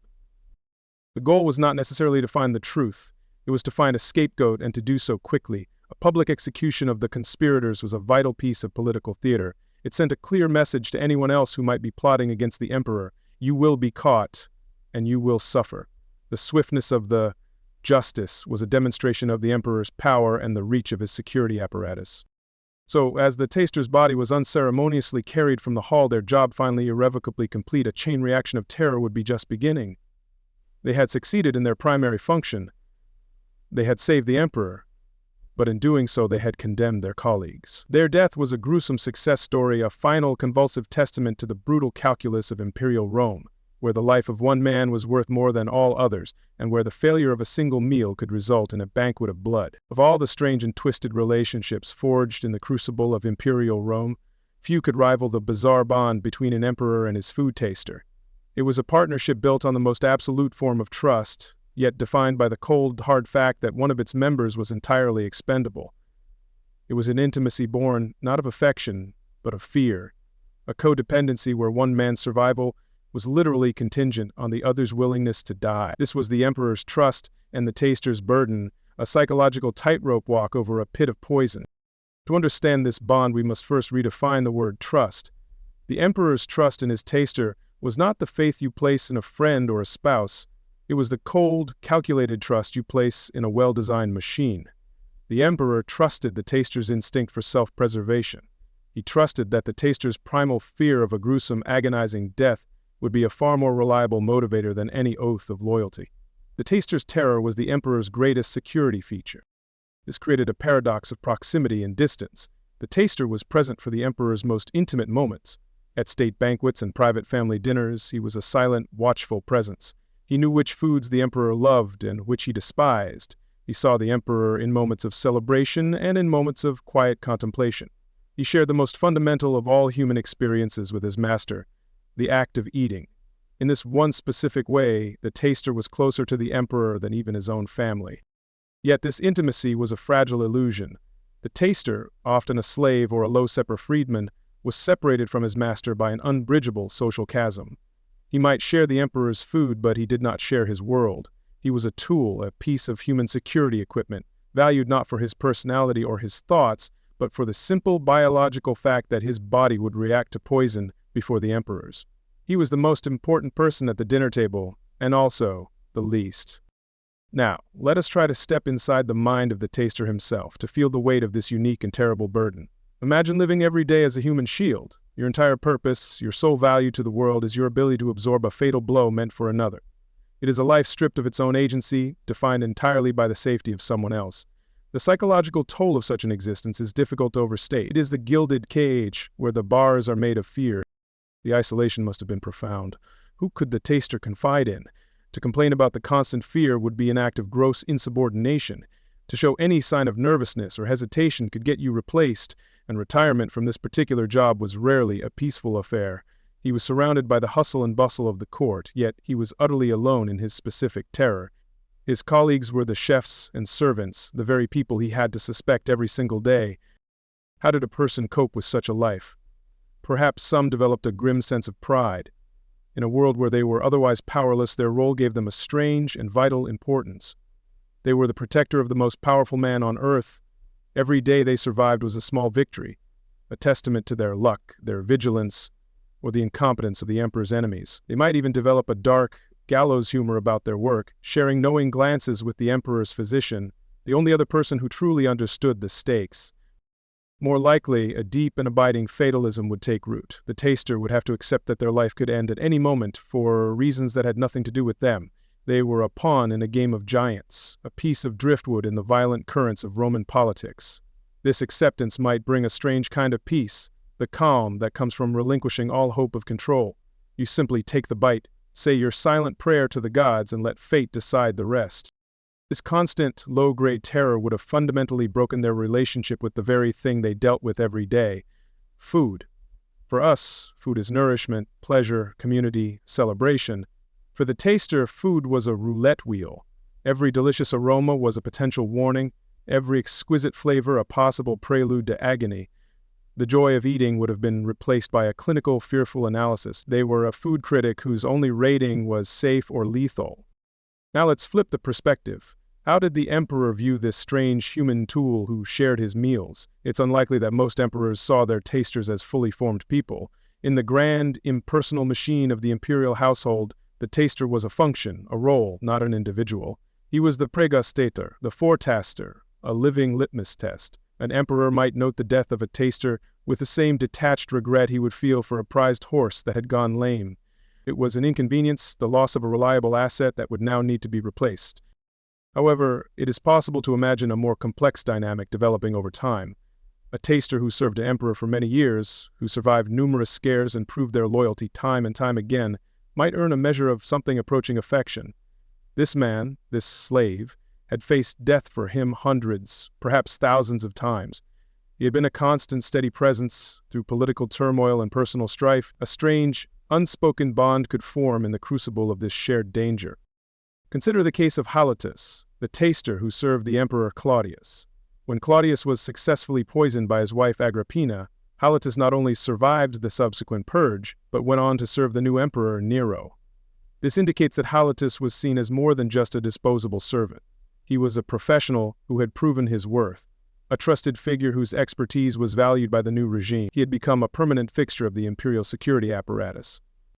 In a way, the emperor might have found the taster's loyalty to be the most dependable in the entire palace. The motives of senators, generals, and even family members were always suspect. They coveted his power. The taster coveted only one thing: life.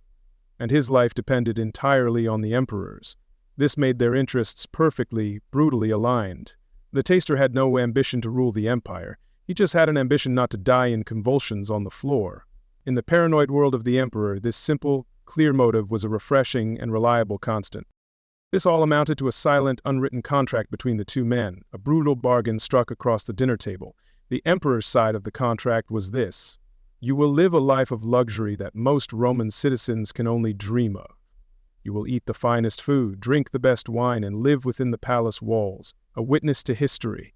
You will have a position of immense, if unusual, prestige. The taster's side of the contract was much simpler. In exchange for all this, you will be prepared to die for me. At any meal, on any day, you will take the first bite, and if that bite is poisoned, you will absorb the blow that was meant for me. Your life is forfeit to my safety. Your body is my shield. It was a deal with the devil, where the devil was a paranoid man in a purple toga, and the price was your own mortal soul. This contract also meant that the taster's fate was inextricably tied to his master's. What happened to a food taster when an emperor died of natural causes? A long-serving taster was a man who knew things. He knew the emperor's habits, his secrets, his private conversations. To a new emperor, this walking repository of the old regime's secrets might be seen as a dangerous liability. The taster's reward for years of loyal service could very well be a quiet, unceremonious execution just to tidy things up. The psychological burden, then, was not just the daily fear of poison, but the long-term fear of political change. The taster was walking a tightrope, and the tightrope was the emperor's own lifespan. As long as the emperor lived, the taster had a purpose and a precarious form of protection. The moment the emperor died, the taster became a loose end, a ghost from a previous administration waiting to be exorcised. This strange, symbiotic relationship reveals the true nature of Roman imperial power. It was a power so immense that it warped the very fabric of human connection. It turned trust into a risk calculation, and intimacy into a security procedure. The emperor, isolated by his own supremacy, could not even enjoy the most basic human pleasure, sharing a meal, without filtering it through the body of another man. He was a prisoner of his own paranoia, and the taster was his warden, his cellmate, and his potential sacrifice. The taster's burden was to carry the physical manifestation of the emperor's fear. Every time he took a bite, he was swallowing his master's anxiety, processing his master's terror. He was a living sponge for the paranoia that saturated the palace air. He absorbed the fear so that the emperor didn't have to. It was a vicarious existence, a life lived in the shadow of another man's greatness and another man's terror. The bond between them was not one of friendship, but of a shared, morbid reality. They were two men at the center of a deadly game, each playing their part. The emperor played the part of the untouchable living god, and the taster played the part of the man who might have to die to maintain that illusion. It was the strangest, most tragic, and most codependent relationship in all of Rome, a silent, daily drama of trust, terror, and the bitter taste of power. If you've been following along, you might think you now have a full picture of the food taster's dreadful occupation, a life spent sampling potentially poisoned peacocks and perilous mushrooms. But to believe the taster's misery was confined to the dining room is to gravely underestimate the boundless, creative paranoia of a Roman emperor. The truth is, poison was just one weapon in the assassin's arsenal, and food was just one delivery system. In a world where any object could be a weapon, the taster's job description had a terrifyingly vague addendum, and other duties as assigned. The core principle of the food taster was simple: create a human buffer between the emperor and a potential threat. Once you accept this logic, you begin to see that it could be applied to almost every aspect of the emperor's life. If an enemy was clever enough to poison a fig, why wouldn't they be clever enough to poison a toga, or a bath, or the emperor's favorite writing stylus. The Praepositus was the most famous role in this system, but the ethos of pre-testing extended far beyond the dinner plate, turning the entire palace into a testing ground and its servants into a corps of human guinea pigs. This resulted in the worst kind of job creep imaginable. Imagine our taster, having just survived another banquet, breathing a sigh of relief. Just as he's about to retire to his quarters, a chamberlain approaches. "Excellent work tonight, Marcus," he might say. "The emperor was very pleased you didn't die from the oysters. Now, a new shipment of linens has just arrived from Egypt. Be a good fella and go sleep on them for a few hours, will you? We need to make sure they don't cause a fatal rash." The job never truly ended, because the threats never truly ended. Let's first venture into the imperial wardrobe, a place where fashion could literally kill. A new toga, a fine tunic sent as a gift from a provincial governor, or a new pair of leather sandals, all were viewed with deep suspicion. The reason for this fear was the existence of contact poisons, substances that could be absorbed through the skin. An assassin wouldn't need to get near the emperor's food if they could simply bribe a weaver to treat the threads of a new garment with a slow-acting toxin.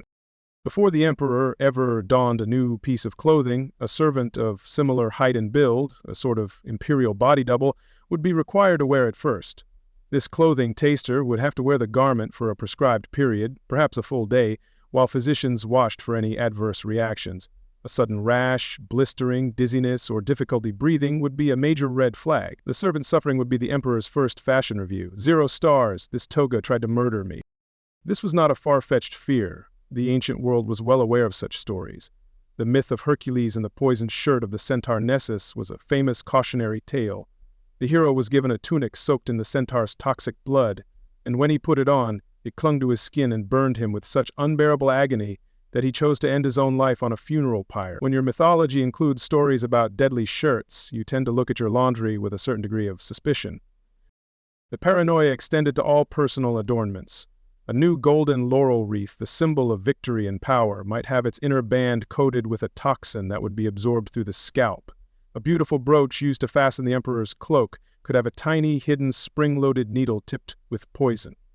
A ring, a gift from a foreign envoy, could be similarly equipped. Before any of these items reached the emperor, a servant would be tasked with handling them, wearing them, and ensuring they didn't come with any deadly surprises. Now let us move from the wardrobe to the even more private and vulnerable chambers of the emperor, the bath and the bedroom. The Roman bath was a sacred daily ritual, a place of relaxation and cleansing. For the emperor, it was also a place of immense vulnerability. His security here went far beyond simply posting guards at the door. Even his bathwater probably needed a taste test just in case someone hid a tiny, angry scorpion in it. While a servant likely wasn't expected to literally taste the bathwater, they were certainly expected to test it. Before the emperor submerged his divine person, a servant would have to get in first. Their job was to check the temperature, of course, but also to act as a first line of defense against a host of horrifying possibilities. A poison designed to be absorbed through the skin could have been added to the water, or, as our guiding quote suggests, a venomous creature, a scorpion, a poisonous spider, or a small viper, could have been slipped into the tub. The servant's job was to take the sting, literally. After the bath, the emperor would be massaged with fragrant oils and perfumes. These too were prime candidates for tampering. A poisoner could easily mix a contact toxin into a new batch of olive oil. Therefore, before the emperor was anointed, a patch of a servant's skin, likely on the arm or leg, would be tested with the oil. The servant and the physician would then wait, watching for any sign of redness, burning, or blistering. It was like the world's worst allergy test, where the allergen you were testing for was murder. The bedroom offered no respite from this constant vigilance. The emperor's bed was a soft, comfortable, and potentially deadly space. Before the master of the world retired for the night, a servant had the unenviable job of being the imperial bed warmer and bug checker. They would have to pull back the fine linen sheets and inspect every inch of the mattress for any unwanted guests of the 8-legged or many-legged variety. A few scorpions scattered in the sheets was a simple and terrifyingly effective assassination method. After the visual inspection, the servant would be required to lie in the bed for a period of time. This was not just to warm it up, it was to test the linens themselves. Just like the togas, the bedsheets could be dusted with a poisonous or irritating powder. The servant's job was to lie there and see if they developed a rash, had trouble breathing, or felt a strange numbness. Only after the bed had been officially declared scorpion-free and non-lethal could the emperor finally go to sleep, though likely not very soundly. The threats were not just physical, they extended to the emperor's intellectual life as well. Imagine a beautifully prepared scroll, a new work of poetry or history sent for the emperor's enjoyment. Even this could be a weapon. An assassin could treat the edges of the papyrus with a contact poison. As the emperor unrolled the scroll to read, his fingers would brush against the edges, absorbing the toxin. It was a patient, subtle, and devilishly clever method of attack. Consequently, a servant would be tasked with being the emperor's first reader. They would be required to take any new scroll and handle it extensively, rolling and unrolling it, pretending to read it for a period of time. This poor, often illiterate servant would be risking his life for literature he couldn't even understand. His job was to see if the poetry of Virgil had been laced with the chemistry of Locusta. It gives a whole new meaning to the term critical review. This principle of pre-testing applied to nearly everything that entered the emperor's personal space. A new piece of furniture, like a beautifully carved chair, would have to be inspected for hidden mechanisms or poison needles and then used by a servant before the emperor sat in it. A new chariot would be test-driven by a servant to ensure the wheels wouldn't mysteriously fall off at high speed. A new vase, a gift from a visiting dignitary, would be carefully handled, and yes, someone would probably have to stick their hand inside to check for scorpions. The entire imperial household was built on this foundation of vicarious risk. The servants were a living, breathing shield, a multi-layered security system designed to absorb any and all threats before they could reach the emperor. The food taster was the most visible and formalized part of this system, but his role was not unique. He was just one member of a large, unnamed fraternity of testers, each with their own miserable, life-threatening specialty. You had the tasters, the wearers, the bathers, the readers, and the handlers. Each one was a specialist in a particular brand of potential death. Their lives were a continuous series of mundane tasks made terrifying by the stakes involved. Theirs was a world where a comfortable new tunic was a cause for suspicion, a refreshing bath was a potential death trap, and a good book could literally kill you. This constant, pervasive testing tells us more about the emperor's state of mind than anything else. It paints a picture of a man living in a world that he believed was actively, constantly, and creatively trying to murder him. He did not see a new toga. He saw a potential poisoned shirt. He did not see a relaxing bath. He saw a potential scorpion pit. He could not trust his allies, his servants, or even the inanimate objects that filled his lavish home. This all-encompassing paranoia was the true burden of power. The emperor had the wealth of the world at his command, but he couldn't enjoy it without filtering it through the body of a servant first. The servants, in turn, lived in a state of constant, low-grade terror, aware that any day they might be called upon to perform a new, strange, and potentially fatal test. Their job was to absorb the endless anxieties of their master. So, while the food taster's job was undoubtedly one of the worst in the ancient world, it's important to remember that he was not alone in his misery. He was part of a much larger, unspoken system of human shields. His particular nightmare just happened to involve delicious food. His colleague in the wardrobe department had to worry about itchy togas, while his friend in the bathhouse had to worry about venomous marine life. The entire palace was a stage for this grim theater of precaution. It was a world where luxury and lethality were inextricably linked, and the servants were the unfortunate actors, playing their small, terrifying parts, their survival depending not on their own wits, but on the whims of fate and the ever-creative malice of the emperor's countless enemies. Theirs was a silent, unsung, and often short-lived contribution to the stability of the Roman Empire. For all our talk of the food taster as a role, a function, a faceless human shield, it's easy to forget that these were real people. They had names, histories, and fears. The annals of Roman history, though often prioritizing the lives of the men in purple, have preserved a few of their stories, either by name or by their unfortunate circumstances. These anecdotes, part history and part cautionary tale, allow us to finally put a human face on this most grim of professions, and on the villains who made their jobs so necessary. No story about Roman poison would be complete without first meeting the undisputed queen of the craft, the artist of agony herself, Locusta. She was not a taster, but she was the reason tasters were so essential. She was a woman from Gaul who had gained a reputation as an expert in poisons, a talent that, in first-century Rome, was a ticket to either a brutal execution or immense power. For Locusta, it would be both. She was, for all intents and purposes, Rome's go-to freelance poisoner. Locusta first enters our story as a prisoner, arrested and condemned to death for practicing her dark arts. But her reputation had reached the highest levels of the imperial court. The Empress Agrippina the Younger, wife of the Emperor Claudius, was looking to arrange a permanent retirement for her husband, to clear the way for her son Nero. She needed a specialist, someone with a subtle touch. So, in a move of breathtaking cynicism, Agrippina had Locusta sprung from prison and put on the imperial payroll. Her first assignment: kill the emperor. This brings us to one of the grim ironies of the poisoner's trade. Before Locusta could hand over her deadly concoction to Agrippina, she had to be sure it would work as advertised. How did she do this? She tested it. Meet Locusta, Rome's go-to poisoner, and meet her unwitting taste testers. She would use slaves or other condemned prisoners as her own personal lab rats, administering different doses to calibrate the poison's potency and speed. She needed a toxin strong enough to kill the emperor, but perhaps slow-acting enough not to raise immediate suspicion. Imagine being that slave.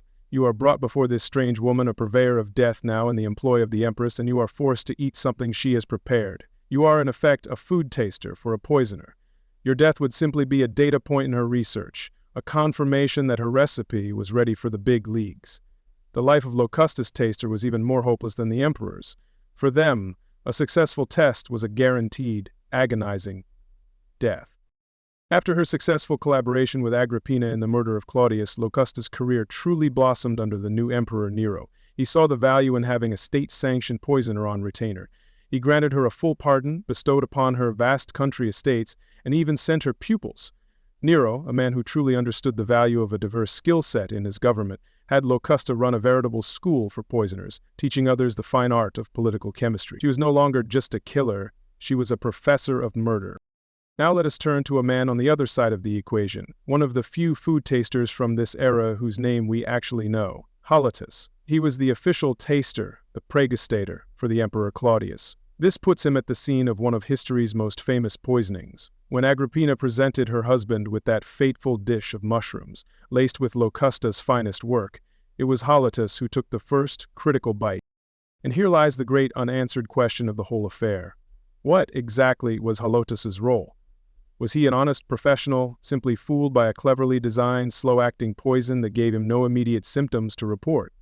If so, he is the ultimate tragic figure of his profession, a man who performed his duty perfectly and yet failed catastrophically, forced to watch his master die from the very dish he had just declared safe. This is the taster's worst-case scenario. But there is another, more sinister possibility. Was Holotus in on the plot? Was he a willing conspirator, bribed or threatened by Agrippina to give the all-clear regardless of what he tasted? In this version of the story, he is not a tragic hero, but a treacherous villain, the ultimate insider threat who used his position of absolute trust to facilitate murder. His tasting ritual would have been a complete sham, a piece of theater to lull the emperor into a false sense of security. His subsequent career strongly suggests the latter story is closer to the truth. In the bloody purge that surely would have followed an emperor's poisoning, the food taster would be a prime suspect. Yet Holotus was not executed, he was not punished. In fact, he kept his job, seamlessly transitioning into the service of the new emperor Nero. This extraordinary survival suggests that his loyalty was not to Claudius, but to the architects of the new regime. He was a man who knew their darkest secret, and they kept him close. Holotus represents the pinnacle of success for a food taster, albeit a morally bankrupt form of success. He navigated the treacherous waters of court politics, played a key role in a regime change, and not only survived but thrived, becoming a wealthy and influential courtier. He was the exception that proves the rule, a man who beat the system because he was a willing part of its corruption. He traded his honor for his life and his fortune, a bargain many in his position would have likely made. Now let us consider a different story, a case where the taster was not treacherous, but simply and tragically outmaneuvered. This is the story of the unnamed taster of Britannicus, Claudius's son and Nero's stepbrother. After Nero took the throne, the young Britannicus remained a political threat, a legitimate heir with a strong claim. Nero, having learned the family business from his mother, decided to solve this problem with the help of Locusta. The scene was a dinner party, a favorite venue for Nero's particular brand of deadly theater. As a high-ranking noble, Britannicus had his own food taster, a man tasked with protecting him just as Holotus protected Nero. The tasting ritual for Britannicus's wine was performed flawlessly. His taster took a sip from the cup. It was perfectly safe. The taster nodded, and the cup was given to the young prince. The system had worked. But this is where Nero's evil genius came into play. The wine had been deliberately served scalding hot. As anyone would, Britannicus complained and asked for some cold water to be added to make it drinkable.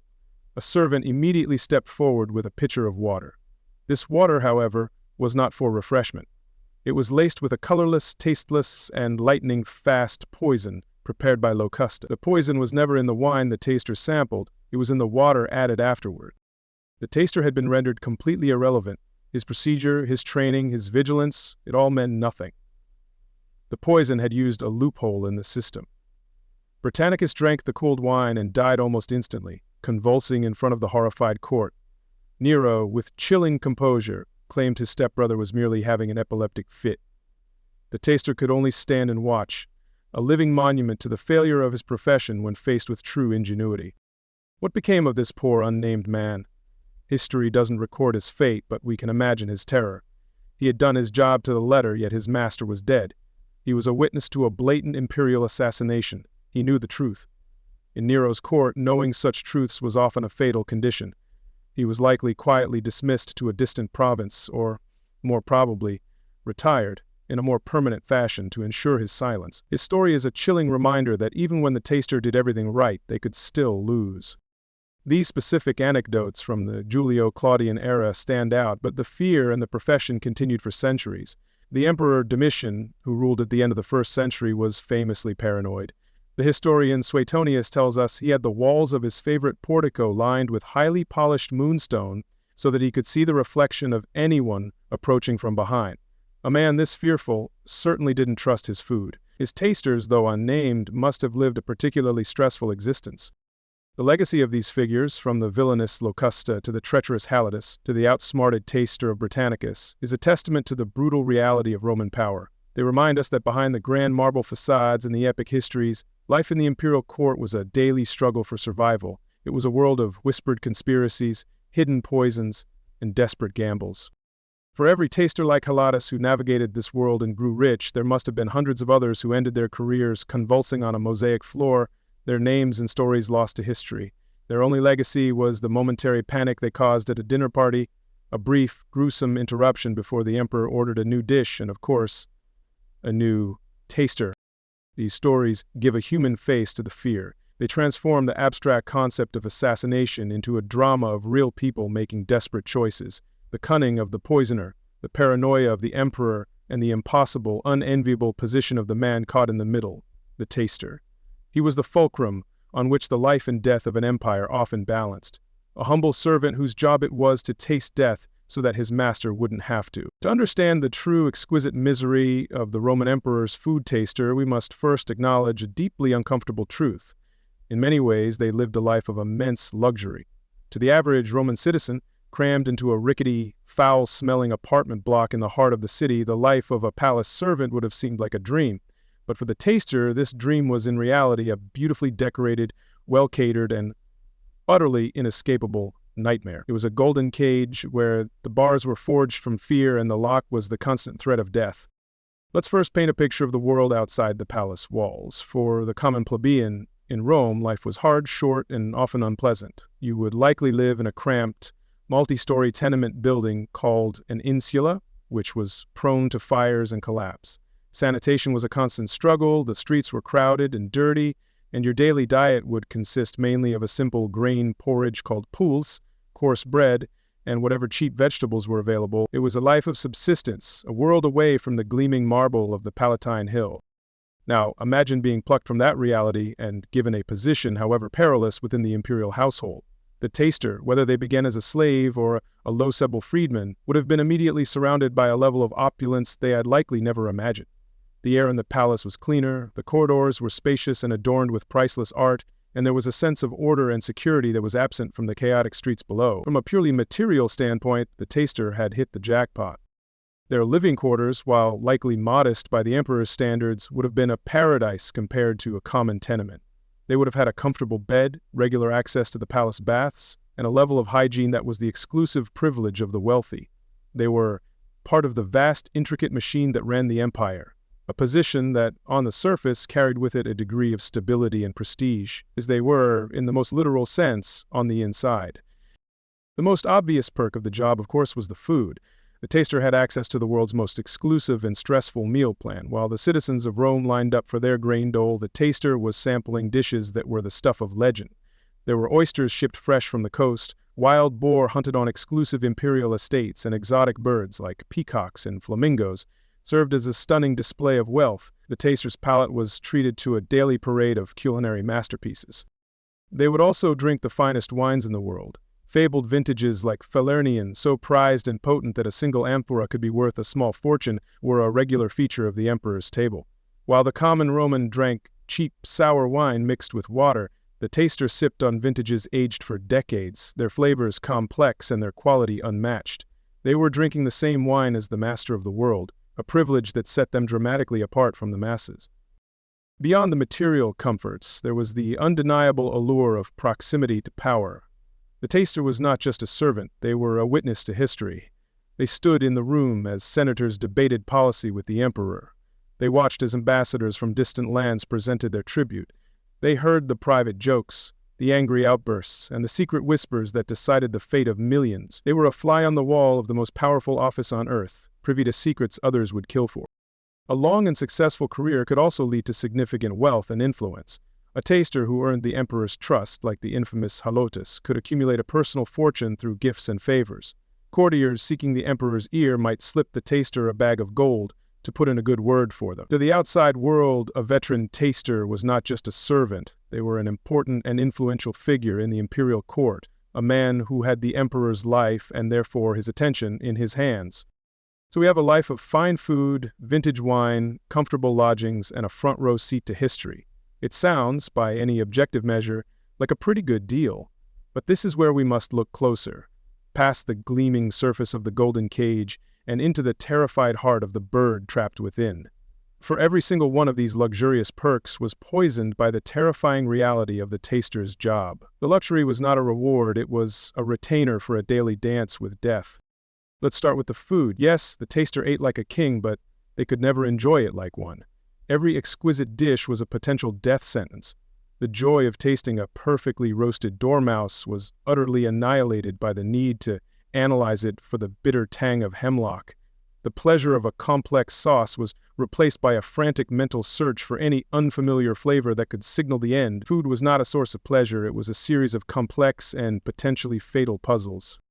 The proximity to power was a similar double-edged sword. Being a witness to history is far less appealing when you realize you could become a footnote in it at any moment. The political intrigues the taster observed were not entertainment. They were constant, chilling reminders of the countless enemies the emperor possessed. Every angry senator or jealous cousin the taster saw was another potential client for a poisoner like Locusta, another person who might be plotting the very murder the taster was supposed to prevent. And what of the wealth a taster might accumulate? What good is a chest full of gold coins when you live in constant fear that you won't survive until morning to spend them? The wealth was not a source of security, but a source of anxiety. It was a reminder of everything you had to lose, a treasure chained to a ticking time bomb.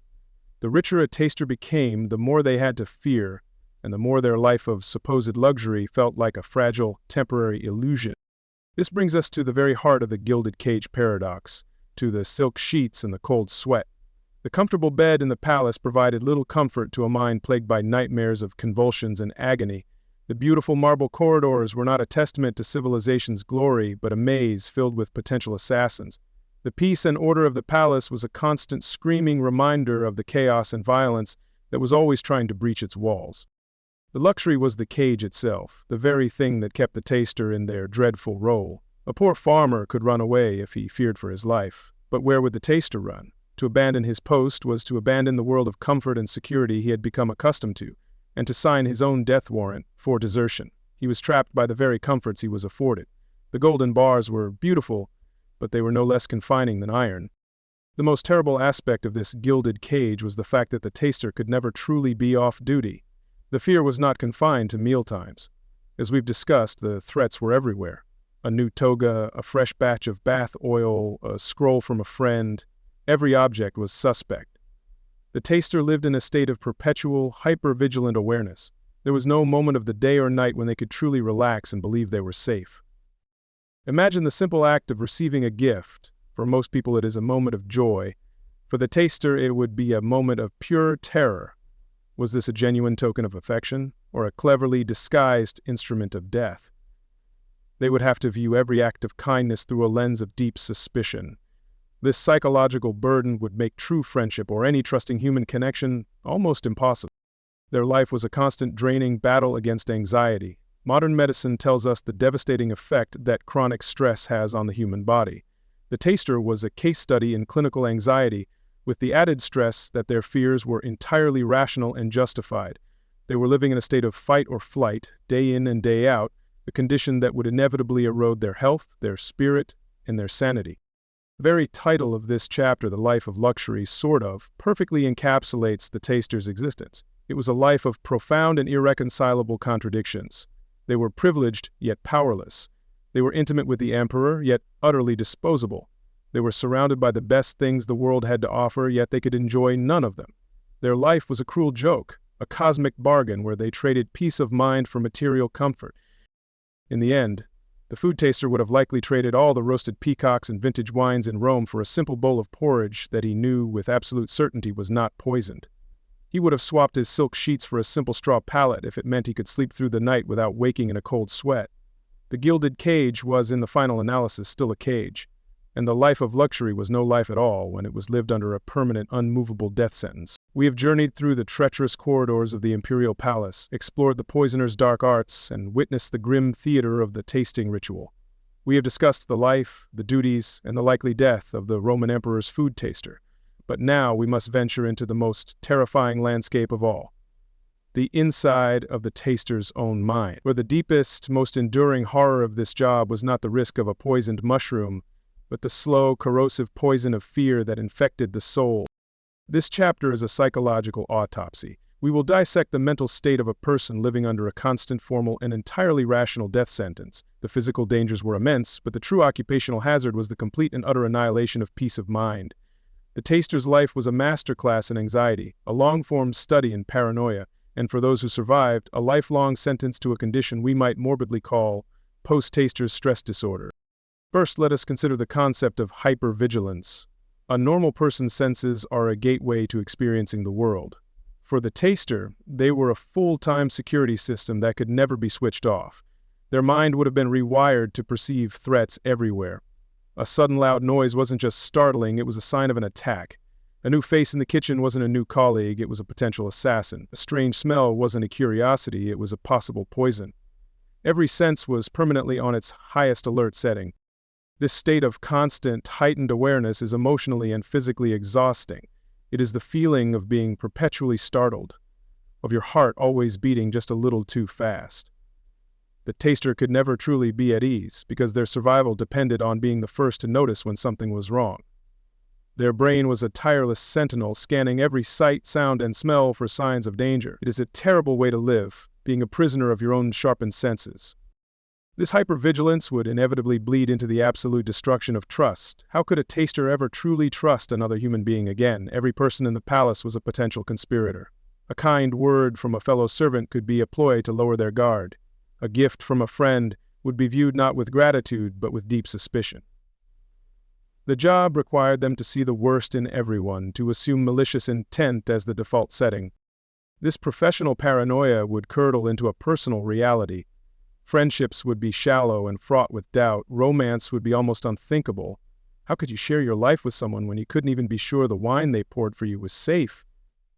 This profound inability to trust would create a wall of isolation around the taster, leaving them adrift in a sea of familiar but untrustworthy faces. They were alone, surrounded by the very people they were tasked with suspecting. Now let's trace the daily cycle of anxiety that defined the taster's waking hours. The day would not begin with hope, but with a creeping dread.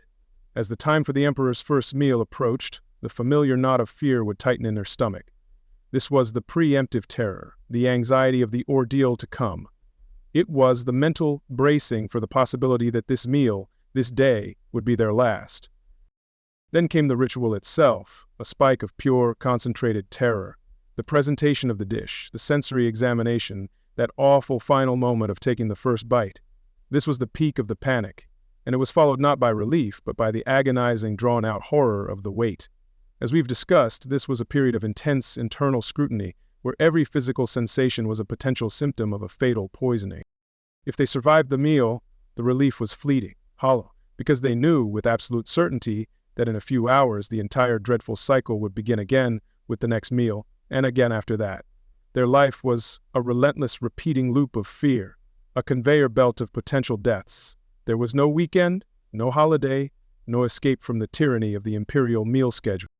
This chronic stress would have taken a severe physical toll. The constant flood of adrenaline and cortisol would wreak havoc on the body. It's grimly ironic that a food taster would likely suffer from chronic digestive issues, a direct result of the anxiety their job produced. They would be plagued by insomnia, heart palpitations, and tension headaches. Their body would be in a constant state of rebellion against the psychological torment it was forced to endure. And what of their sleep, the very subject of this series? What kind of rest could such a person find? Their dreams would not be a peaceful escape, but a continuation of their waking nightmare. They would be haunted by anxiety dreams, the kind that are all too familiar to anyone in a high-stress job, but amplified to a lethal degree. Sleep? What's that? My dreams are just endless banquets of suspicious-looking grapes. They might dream of failing, of missing the subtle taste of poison and giving the all-clear, only to watch in horror as the emperor collapses. They would carry the immense burden of responsibility even in their subconscious. They might dream of the poisons themselves, of the agony of convulsions, or the cold creep of paralysis. Their nights would offer no refuge from their days. Sleep was just another theater for their fears to play out in. Now let's imagine the impossible. The taster survives. They are not poisoned. They serve for years, and then, either through retirement or the emperor's natural death, their service ends. They are free. But are they, really? The trauma they have endured does not simply vanish when they walk out of the palace gates. They would carry the scars for the rest of their lives, suffering from a very real, if unrecognized, form of post-taster stress disorder. For a veteran taster, the mundane world would be a minefield of triggers. A family dinner, meant to be a joyous occasion, would become a source of intense anxiety. The simple act of someone else offering them a piece of bread could trigger a panic attack, their mind flashing back to the tense rituals of the palace. The bitter taste of a common herb in a stew could send them into a cold sweat, their body remembering the fear of hemlock. Their relationship with food, the very substance that defined their trauma, would be forever broken. They might become incredibly restrictive in their diet, only eating simple foods they prepared themselves. They might lose all joy in eating, viewing it as a mere mechanical necessity, forever tainted by the memory of fear. How could you enjoy mushroom stew when it brought back vivid memories of a job where that very dish was a classic murder weapon? Social reintegration would be a monumental challenge. Their mind had been conditioned for years to be paranoid, suspicious, and distrustful. These were not traits that lent themselves well to making friends or being a pleasant neighbor. They would likely seem eccentric at best and dangerously paranoid at worst. They would see plots and conspiracies in the most innocent of interactions. They were a soldier returned from a war that no one else could understand, fighting battles that no longer existed. And what of survivor's guilt? The taster would have seen colleagues, cooks, servants, fellow tasters summarily executed on the mere suspicion of a plot. They would have survived countless scares that led to purges and punishments. They would carry the memory of those who were not so lucky, perhaps feeling a twisted sense of guilt for their own survival. If they were complicit in a plot, like Helotus might have been, they would be haunted by the ghost of their betrayed master. The final, cruelest irony is that the very skills that kept the taster alive in the palace were the same ones that would cripple them in a normal life. The hypervigilance, the suspicion, the constant analysis of risk, these were survival traits in the world of imperial paranoia. In the world of ordinary people, they were the symptoms of a deeply wounded mind. They could leave the job, but the job would never, ever leave them. The life of an emperor's food taster was from beginning to end a journey of psychological erosion. It was a process that took a human being and systematically dismantled their sense of safety, their ability to trust, and their capacity for joy. Even if they were lucky enough to walk away with their life, they would have certainly lost a part of their soul. The real poison wasn't the arsenic or the aconite. It was the fear itself, and it was a slow-acting toxin for which there was no antidote. And so our long, dark journey into the life of the Roman emperor's food taster comes to a close. We have walked the marble corridors of the palace, stood witness to the terrifying ritual of the banquet, and peered into the abyss of the taster's tormented mind. We have seen that this was not merely a job, it was a condition, a state of being, a life sentence served one bite at a time in the most luxurious prison on earth. It was a truly bizarre intersection of privilege and peril, a role that stands as one of history's most potent symbols of fear. We began by understanding that the taster's existence was a logical, if grim, necessity. It was born from the brutal political landscape of Rome, where the path to power was slick with the blood of rivals and the lingering taste of poison. The emperor's paranoia wasn't madness. It was a sane and rational response to a world where your wife, your son, or your best friend might be secretly consulting with a poisoner like Locusta. The fear was real, and the taster was its living, breathing consequence. We explored the absurdities of the taster's qualifications, a job that required the contradictory traits of unwavering loyalty and complete expendability. They were chosen from the ranks of the powerless, the slaves, and the freedmen, and entrusted with the most powerful life in the empire. Their training was a crash course in survival where the final exam was administered at every meal, and graduation was simply drawing another breath. We sat with them through the imperial banquets, those epic productions of culinary genius and potential death. We saw how every exquisite dish, from the roasted dormouse to the Trojan boar, was not a delight to be savored, but a threat to be analyzed. The sheer volume and complexity of the food was a testament to the emperor's wealth, but for the taster, it was a dizzying, overwhelming minefield of potential agony. We delved into the poisoner's art, the dark science of turning everyday plants and minerals into instruments of murder. We saw how the clever assassin could use slow-acting poisons or disease-mimicking toxins to render the taster's sacrifice tragically useless. Their greatest fear was not the poison that killed them instantly, but the one that allowed them to give the all-clear, turning them into an unwitting accomplice in their master's and their own demise. We stood by during the testing ritual, that daily dance with death. The meticulous, nerve-wracking process of seeing, smelling, and finally tasting, all while the court watched in silence. We felt the agonizing weight of the wait, that eternity of a few minutes where every internal rumble could be the harbinger of a gruesome end. It was a performance of composure over a bedrock of pure terror, and we considered the aftermath, that explosion of chaos when the system worked. The taster's final agonizing moments were the starting pistol for a brutal purge, a frantic search for scapegoats that would drag cooks, servants, and anyone under a cloud of suspicion into the dungeons. The taster's death, in a grimly ironic twist, was the catalyst for more death, their personal tragedy sparking a wave of retributive violence. We have seen how their entire life, not just their meals, was a precautionary measure. From the clothes they wore to the water they bathed in, the emperor's world was pre-screened for danger by the bodies of his servants.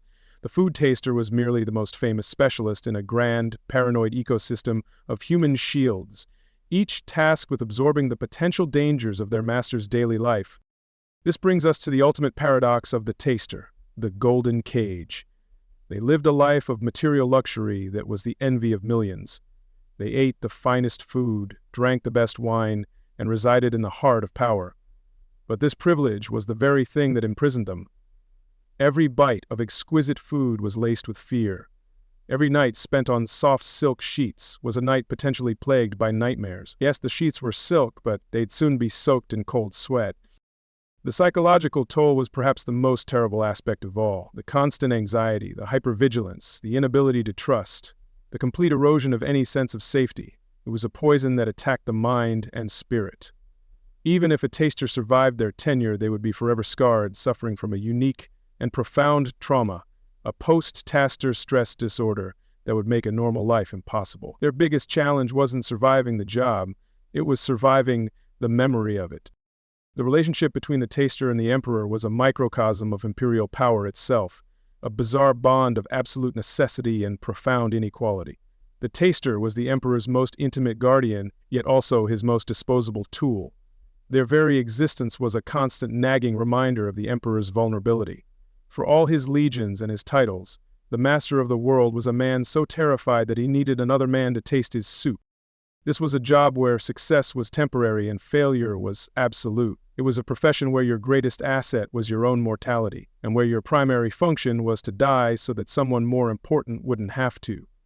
It was a career defined by dread, a life spent staring into the abyss of a wine goblet, wondering if this was the day the abyss stared back. And so, as our story of this miserable profession comes to an end, and you, dear listener, settle deeper into your own comfortable, non-lethal surroundings, take a moment. Take a moment to appreciate the simple, profound beauty of a meal eaten without fear.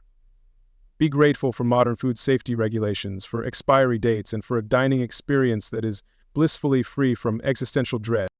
The next time you sit down to eat, whether it's a gourmet feast or a simple bowl of leftovers, relish the fact that you do not have to first perform a sensory analysis for hints of hemlock.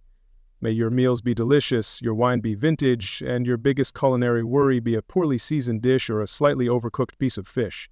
For a Roman food taster, such worries would have been an unimaginable luxury.